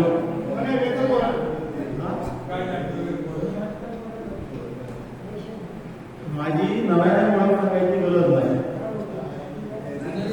तुमच्यापैकी सगळे एक टार्गेट म्हणून माझी ओळख आहे. कसा शाळेत होतो तसा आजही आहे.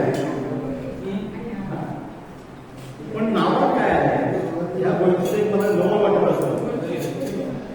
आम्ही जे पहिल्या इयत्तेपासून इथे शिकलो त्यावेळी शाळेचं नाव होतं जीवन शिक्षण विद्या मंदिर मोठ.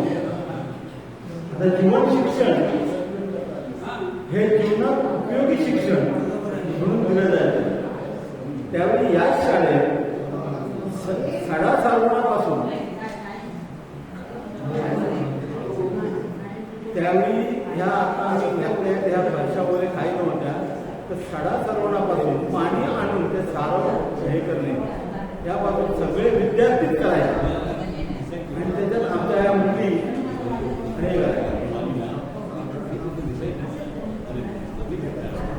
आत्ता जेव्हा कसे आहे त्या जीवन शिक्षणचं विद्या मंदिर झालं आणि विद्या मंदिरचं पुन्हा विद्यालय झालं. विद्या मंदिरापर्यंत ठीक होतं विद्या मंदिर. विद्यालय झाल्यानंतर तो फरक झाला तो तुमच्या आमच्यात दिसतोय की आमच्या डोक्यावरचे सगळे केस गेलेले आहेत, उरलेले आहेत, तेवढेच उरलेले आहेत.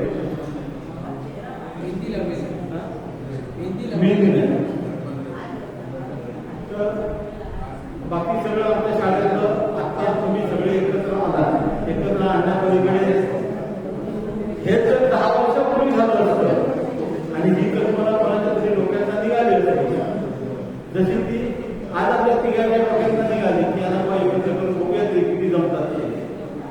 आता जे बरेचसे लोक आपल्याकडे गेलेले आहेत त्यांच्यामध्ये दुःख आहे आणि ते अगदी जवळचे होते. त्याच्यात आमच्या बॅचमध्ये व्यासंग असे 2 विद्यार्थी होते. एक आम्हाला 11वीला सोडून गेला आणि एक गिरीभाऊ. भयानक वाचन आणि भयानक अभ्यास हे त्यांचा व्यासंग. मी केव्हा अभ्यास केलेला नाही. 11वी सुद्धा माझ्या साथीदाराला तिथे हजर आहे की 11वी सुद्धा मी एका तासापलीकडे केव्हा वर्गात बसलेला नाही. जेमतेम 1 तास फक्त वर्गात बसायचा. दुसऱ्या तासाला एक वही आणायचं ते आम्ही कंपल्सरी इन होतो. आम्हाला खाकी पॅन्ट सफेद इन केलेलं आणि डोक्यावर टोपी.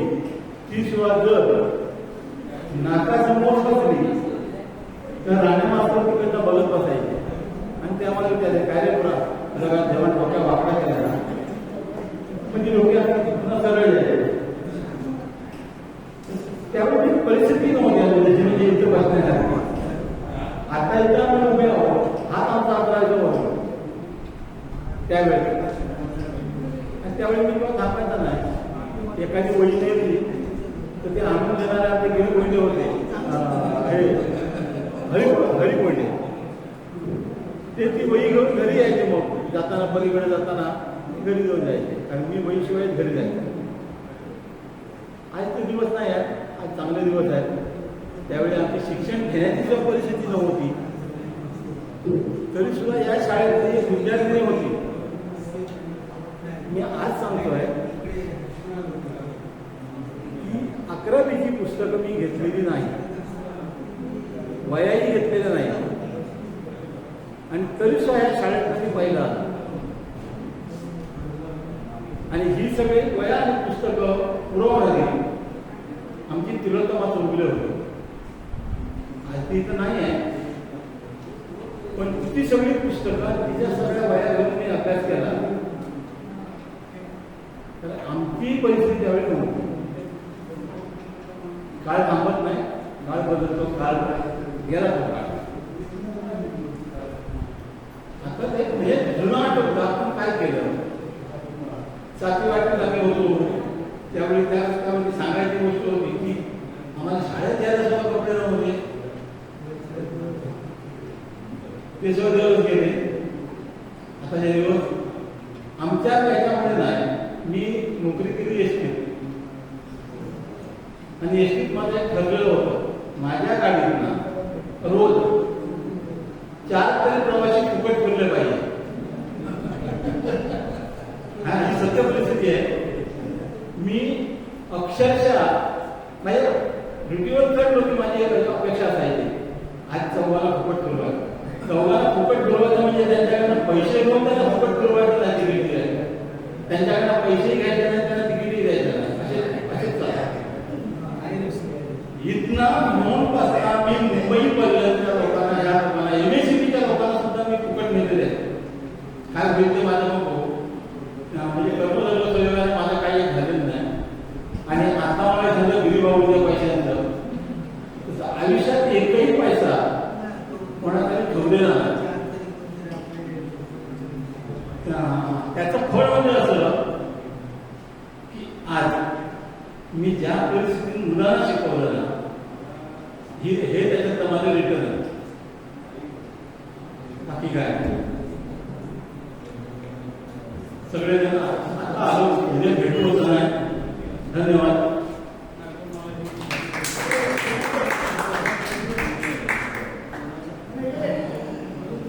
धन्यवाद मनोज. पुढे कोण रामदास.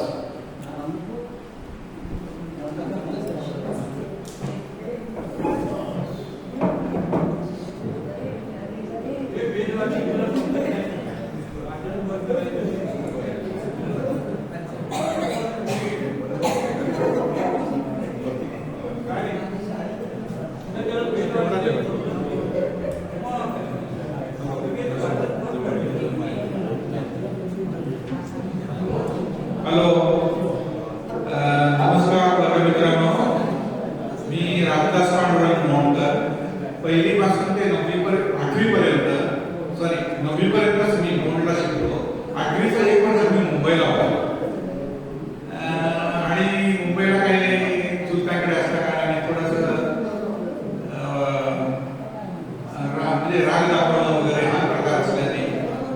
9वीची परीक्षा देऊन डीके भुमण हायस्कूलला लोअर पॉईंटला होतो. 9वीला गावी आपण इथेच शिकलो या हायस्कूलमध्ये आपल्या.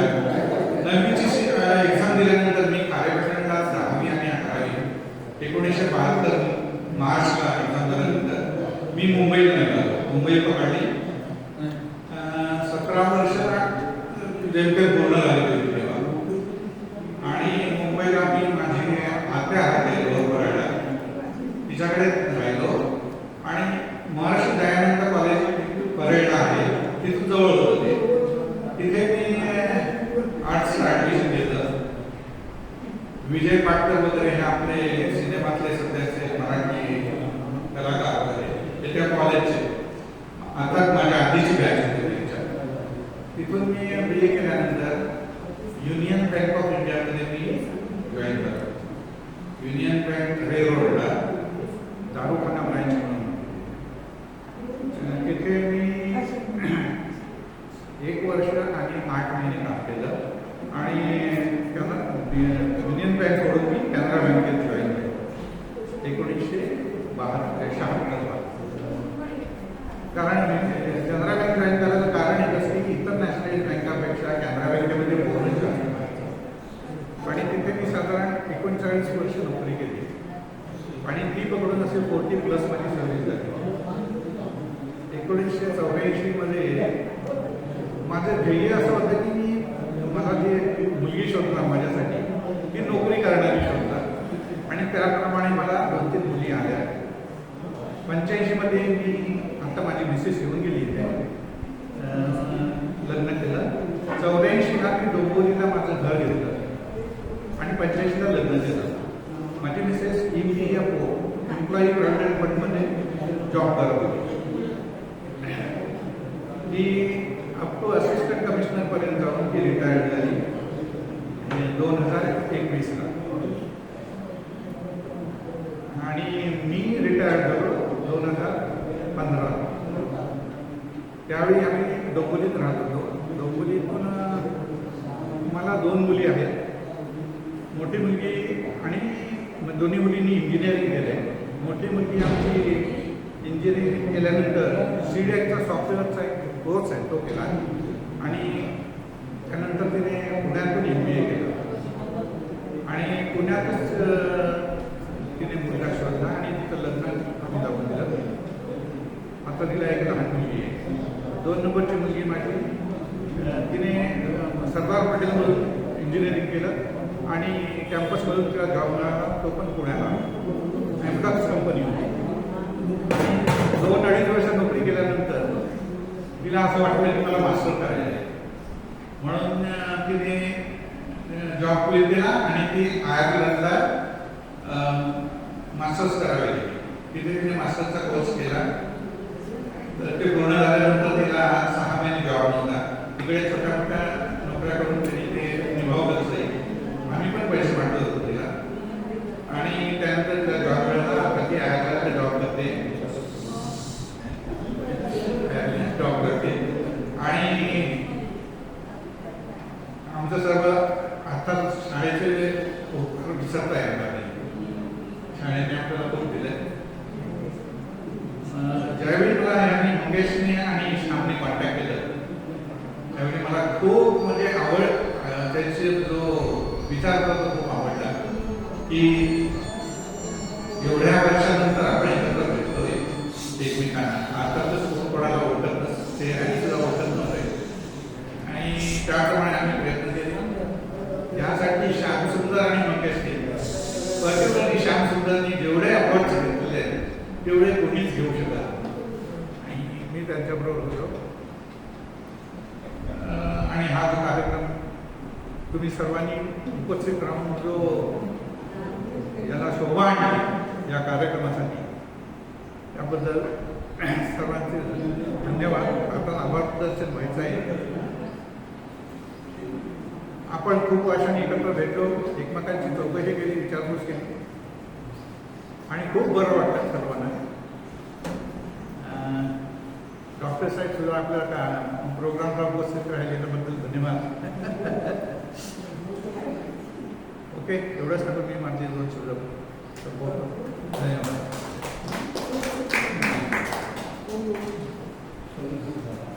मंगेश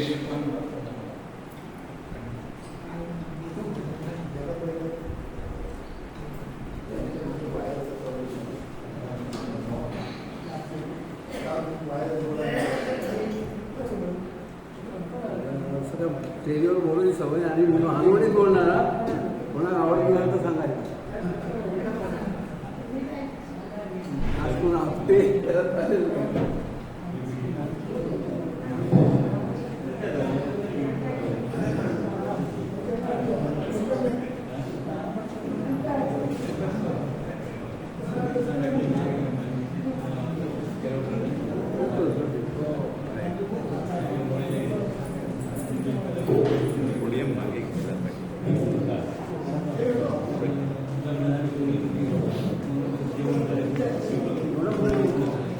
जरा गप्पा मारायला वेट करा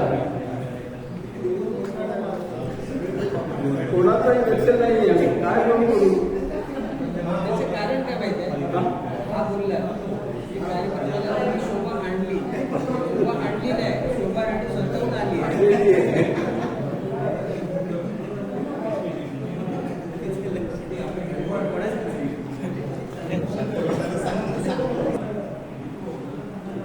परत 10वी अर्धी करून फिरायला आणि 10वी आणि 11वी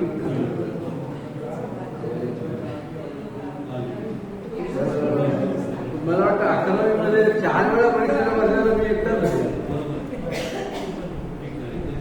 3 वेळा बसून इंग्लिश नव्हती असायला विषय इंग्लिश मुंबईकडे म्हणजे मुंबईत गेल्यानंतर इंग्लिशचं इकडे हे आलं काय ती स्कीम आहे की राहिला एक विषय असेल तो सोडवायचा त्याच्या आधी ते पद्धत नव्हती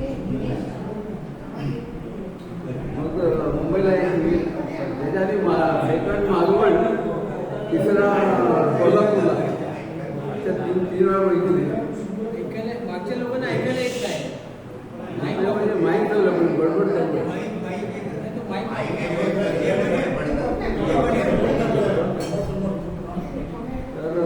त्याचा गैरसमज होतो किती वेळा परीक्षेला बसला काय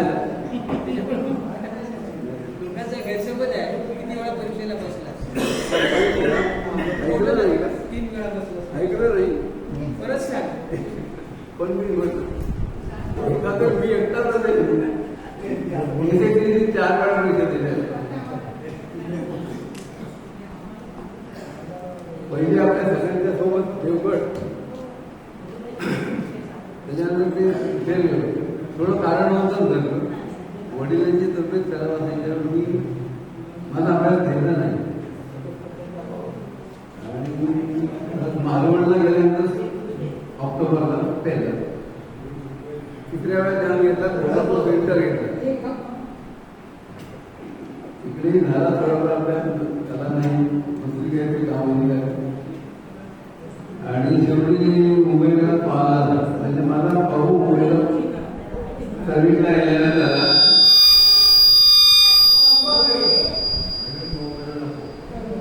तिकडून माझा मोठे भाऊ मुंबईला गेल्यावर मुंबईला पाहिला इकडे येऊन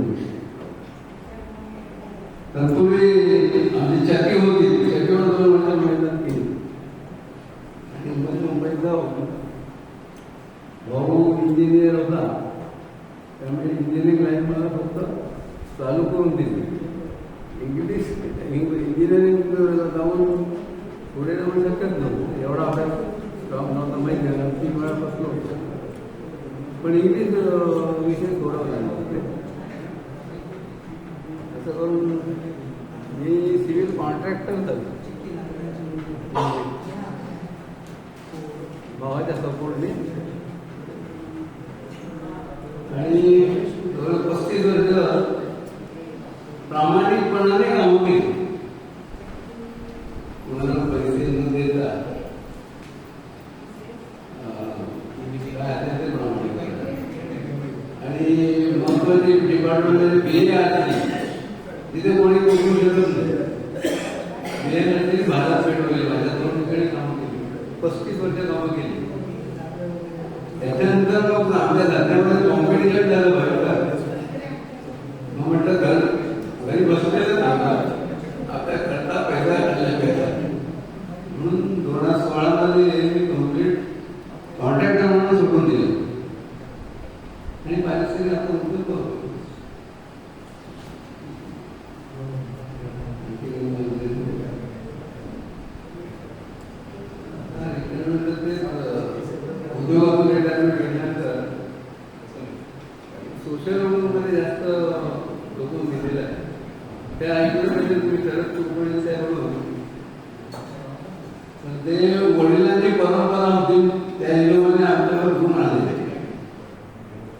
ते नाव वडिलांचं नाव राखल्यानंतर मी म्हणून करतो. बाकीचं आव्हान त्या कंपनीसाठी केलंच आहे.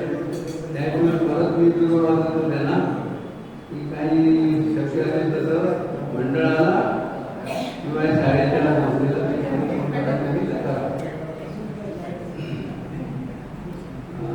मला आणखी काही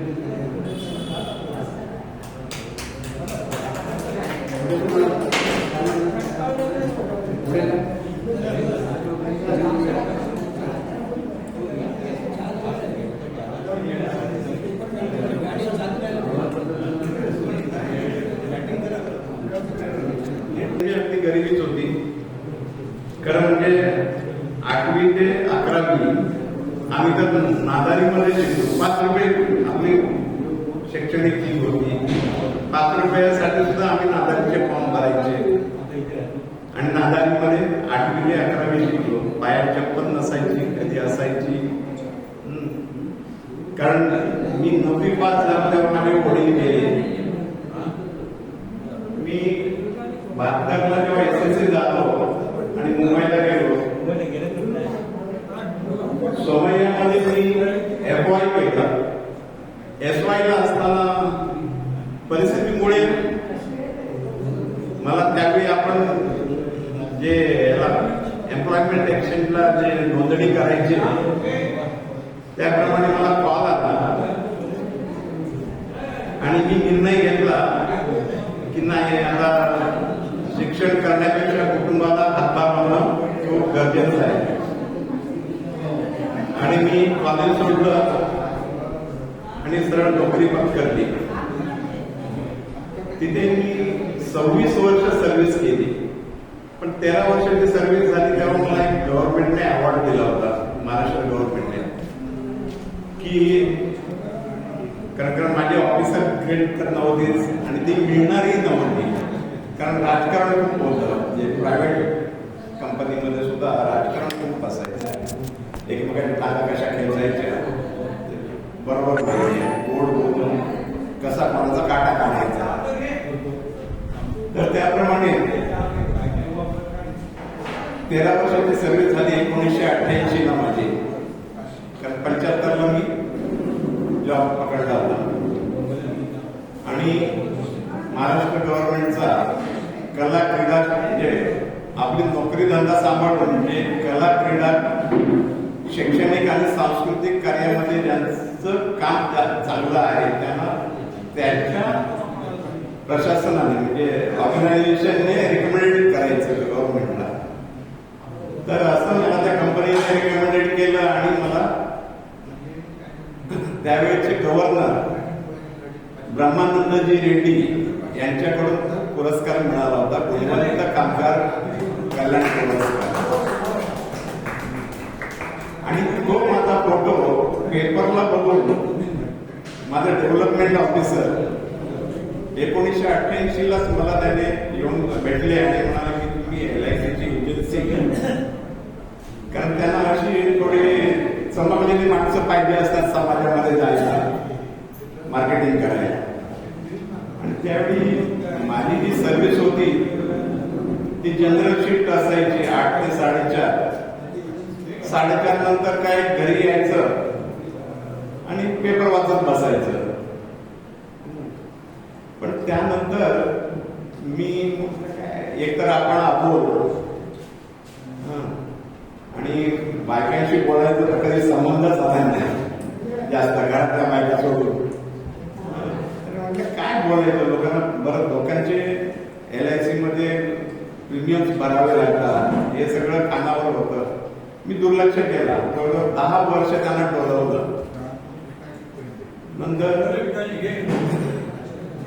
कुटुंबाची जबाबदारी सांभाळत सगळ्या भावनांची त्यांना जेवढं शिकायचं होतं तेवढं शिक्षण त्यांनी दिलं. त्यांची लग्न कार्य सुद्धा अनेक करत गेलो. आणि पुढे माझ्या छोट्या बहिणीचं मी लग्न केलं तेव्हा मी आईला म्हटलं, वडिलांची सगळ्या जबाबदारीतून मोकळ झालो, आता मला माझं बघू दे. पण दुर्दैवाने साधारण छोट्या बहिणी लग्नानंतर 15 महिन्यात तिच्या नवऱ्याचं ऍक्सिडेंट झालं. ते ONGC मध्ये सर्व्हिसला होते. परत ती जबाबदारी माझ्यावर येऊन पडली. त्यावेळी 8-8.5 महिन्याची गरोदर होती आणि मग ती एक जबाबदारी सांभाळत.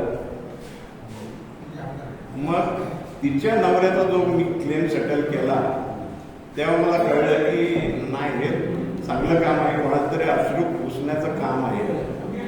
म्हणून मी LIC मध्ये परत त्या डेव्हलपमेंट ऑफिसरला शोधत गेलो. तेव्हा ते विक्रोळी ब्रँचला होते.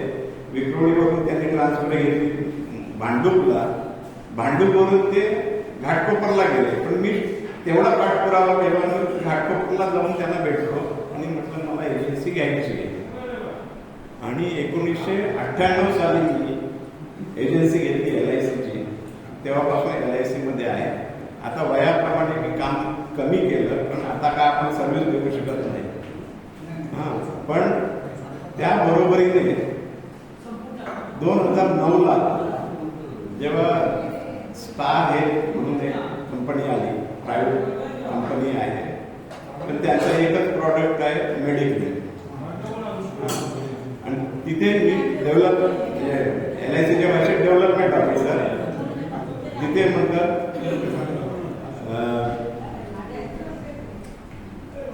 Cells manager.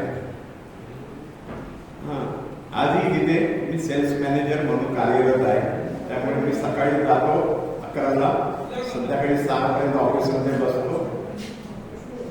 आणि अशा प्रकारे तिथून चांगलं अर्थार्जन पण होतं. आणि दुसरी गोष्ट, डोक्याला खाद्य मिळतं, लोकांशी भेटता येतं, बोलता येतं. अशा प्रकारे आजही मी कार्यरत आहे वयाच्या 75व्या वर्षी. बस एवढंच. जातोय, भेटलोय. तसे काही मित्र आपलं शैक्षणिक जीवन म्हणजे कालावधी संपवून असे चहाच्या टपरीवर गप्पा मारत होते आणि मग म्हणाले की ठीक आहे चला. जसे आपण 72ला बाहेर पडलो तसे 4 मित्र होते. आणि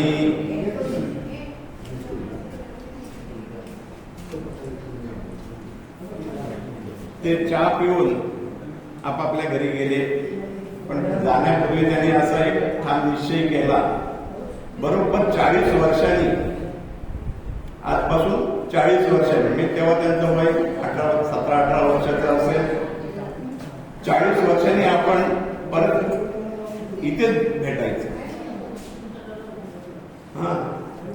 इथेच भेटायचं. आणि जो उशिरा येईल ना त्याने त्याचं बिल द्यायचं. या हॉटेलमध्ये भेटूया आपण, पण जो उशिरा येईल त्याला पनिशमेंट की त्याने आपलं सगळ्यांचं बिल भरायचं. होतं सगळं काय, सगळे परत विखुरले गेले जसे आपण गेलो होतो तसे. 40 वर्षांनी तो दिवस उजाडला. जसा की आज 18 जानेवारी, तसा दिवस 18 जानेवारीचा उजाडला. ठरल्याप्रमाणे मित्र ते ठरल्याप्रमाणे तेव्हा काय कोण बिल नव्हते असतील, काही असेल, एकत्र हॉटेलकडे पहिला एक जण आला, अजून कोण आलं नाही, मीच, त्यांना आठवण नाही की काय. दुसरा आला,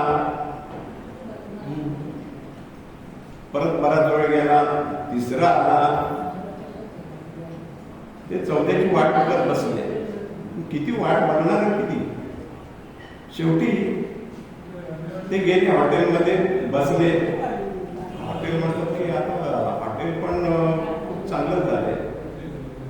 आता ते 40 वर्षापूर्वी जेव्हा हे त्यांनी हे केलं होतं की आपण 40 वर्षानंतर भेटूया इथेच ह्याच हॉटेलमध्ये, ते एका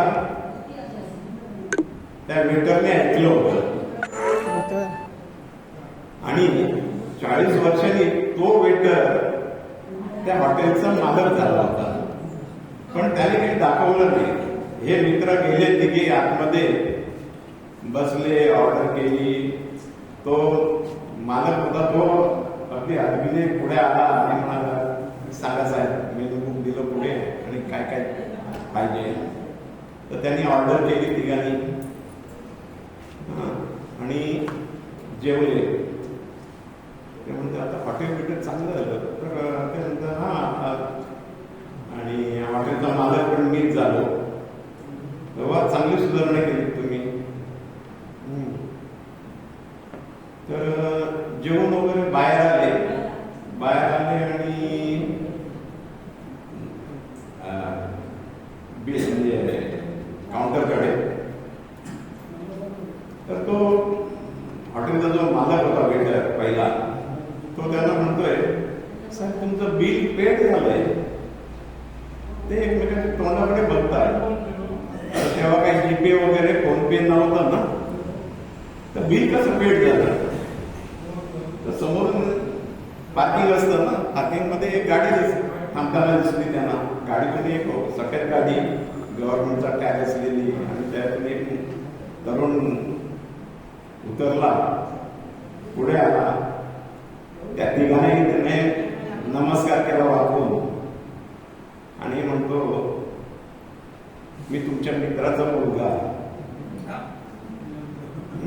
माझे वडील गेल्याच महिन्यात एक्सपायर झाले, वारले. पण त्यांनी मला शेवटचं सांगून ठेवलं होतं की माझे मित्र अमुक तारखेला जेवायला या हॉटेलमध्ये येणार आहे, तू जा आणि त्यांचं बिल दे. तर मित्रांनो,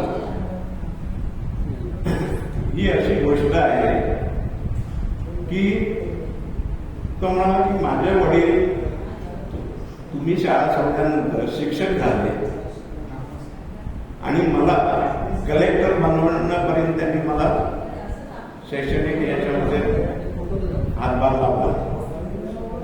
पण दुर्दैवाने ते गेल्याच महिन्यात वारले.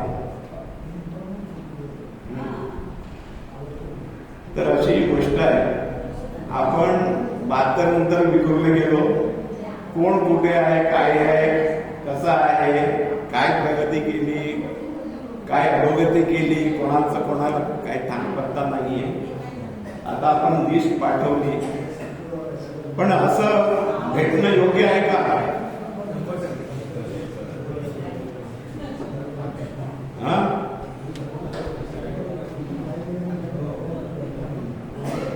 त्या भेटी गाठी किंवा गेट टुगेदर होणं मला वाटतं कोणाचंच लक्ष नाही. त्याच्यानंतर आम्हाला जमेल असं नाही. विशेषतः मला माझं टाइम टेबल आणि शेड्यूल फार वेगळं असतं. तेव्हा ज्याने कोणाला इच्छा असेल त्याने हा कार्यक्रम नक्कीच पुढे द्यावा. अशा प्रकारे आयोजन करावं आणि वक्ता म्हणून मला बोलवलं तर मी येईल, परंतु ऑर्गनायझिंग मध्ये मी असणार नाही. त्याचं एक कारण असं आहे की माझं याच्यानंतर जे लाईफ आहे, मी सेवा निवृत्त आहे, 3 वेळा रिटायर झालेला आहे, परंतु मी तसा निराश झालेला नाही. तो असं काही नाही, माझ्याकडे भरपूर एनर्जी आहे. माझं याच्यानंतरचं जीवन असं आहे की 2 महिने मी फॉरेनला जाऊन राहणार, 1 महिना सातवड्याला राहणार आणि 15 दिवस गावी येऊन राहणार, परत मुंबईला जाणार, 1 महिना राहणार, परत फॉरेनला जाणार, परत येणार. हे असं सर्कल आहे. जर कोणाला माझा फोन लागला तर समजायचं मी सातवड्याला, फोन लागला नाही तर समजायचं मी फॉरेनला किंवा बोट टेबल माझ्या घरामध्ये, तिथे सुद्धा फोन लागत नाही. कालपासून तो अनुभव घेतो असं. तर याच्यानंतर मला किती वेळ मिळेल मला माहिती नाही. माझी खूप इच्छा होती मला सगळ्यांना भेटायची, म्हणून हे सगळं घडून आणलेलं आहे. कारण म्हणजे मी असंच म्हणणं बरोबर नाही, घडून आणलेलं आहे. सगळ्यांनी म्हणून आपण भेटायचं मला खूप बरं वाटलं. कारण वैयक्तिकरित्या मी प्रत्येकाशी बोलत होतो. आज मगाशी सांगायची विसरलो मी की मी जरी डॉक्टरेट मिळवलेली असली आणि आंतरराष्ट्रीय कॉन्फरन्समध्ये मी भाग घेतलेला असला तरी हे सगळं मोबाईल होतं ठीक आहे. मी ज्यावेळी माझ्या मित्रांशी बोलतो तेव्हा मी पूर्वी जर तुमचा वर्णन तर श्याम असतो, मला जर कोणी श्यामाची हाक मारली तर मला खूप बरं वाटलं. मला मोबाईलवरून फोन केला तर फोनमध्ये मी बोलतो डॉक्टर श्याम चौगुले बोलतोय, परंतु माझ्या मित्राशी बोलताना मी असं कधी बोलत नाही. किंवा तुम्ही बघितलं असेल या प्रिंटिंग आहे याच्यामध्ये कुठे मला डॉक्टर श्याम चौगुले असं लावलेलं नाही. त्याचं एकमेव कारण असं मी तुमच्यासाठी पूर्वीचा श्यामा आहे. धन्यवाद. या आपल्या कार्यक्रमाची फलश्रुती तुम्हाला सांगतो. काल नाही परवा मला कळलं, हा तुमचा म्हणजे आपला इव्हेंट बघून 91-92 थोडक्यात 92च्या बॅच सुद्धा आता येत्या मे महिन्यात इथे हाच कार्यक्रम करणार आहे. आणि तो मॉनिटर किंवा हे केला आहे म्हणजे सुरू केला आहे तो डॉक्टर प्रकाश पोकळे त्यांच्या मुलाने. अर्थात हे कसं पोचलं तर हे लोक डॉक्टर शरीफ वगैरे यांच्यापर्यंत जेव्हा फिरले तेव्हा त्या लोकांना कळलं, म्हणजे गावात समजलं की असा कार्यक्रम होणार आहे. आणि त्यावरून त्यांनी स्फूर्ती घेऊन आता येत्या मे महिन्यात तो 92च्या बॅचचा कार्यक्रम होणार आहे.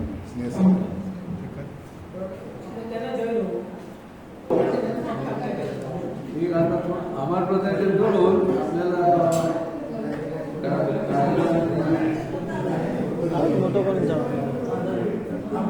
सांगायला करायची आहे. हॅलो, आपण सर्वांनी उपस्थित राहून आपल्या कार्यक्रमाला जो सपोर्ट केला त्यामुळे सर्वांचे आभार मानतोय. आमच्या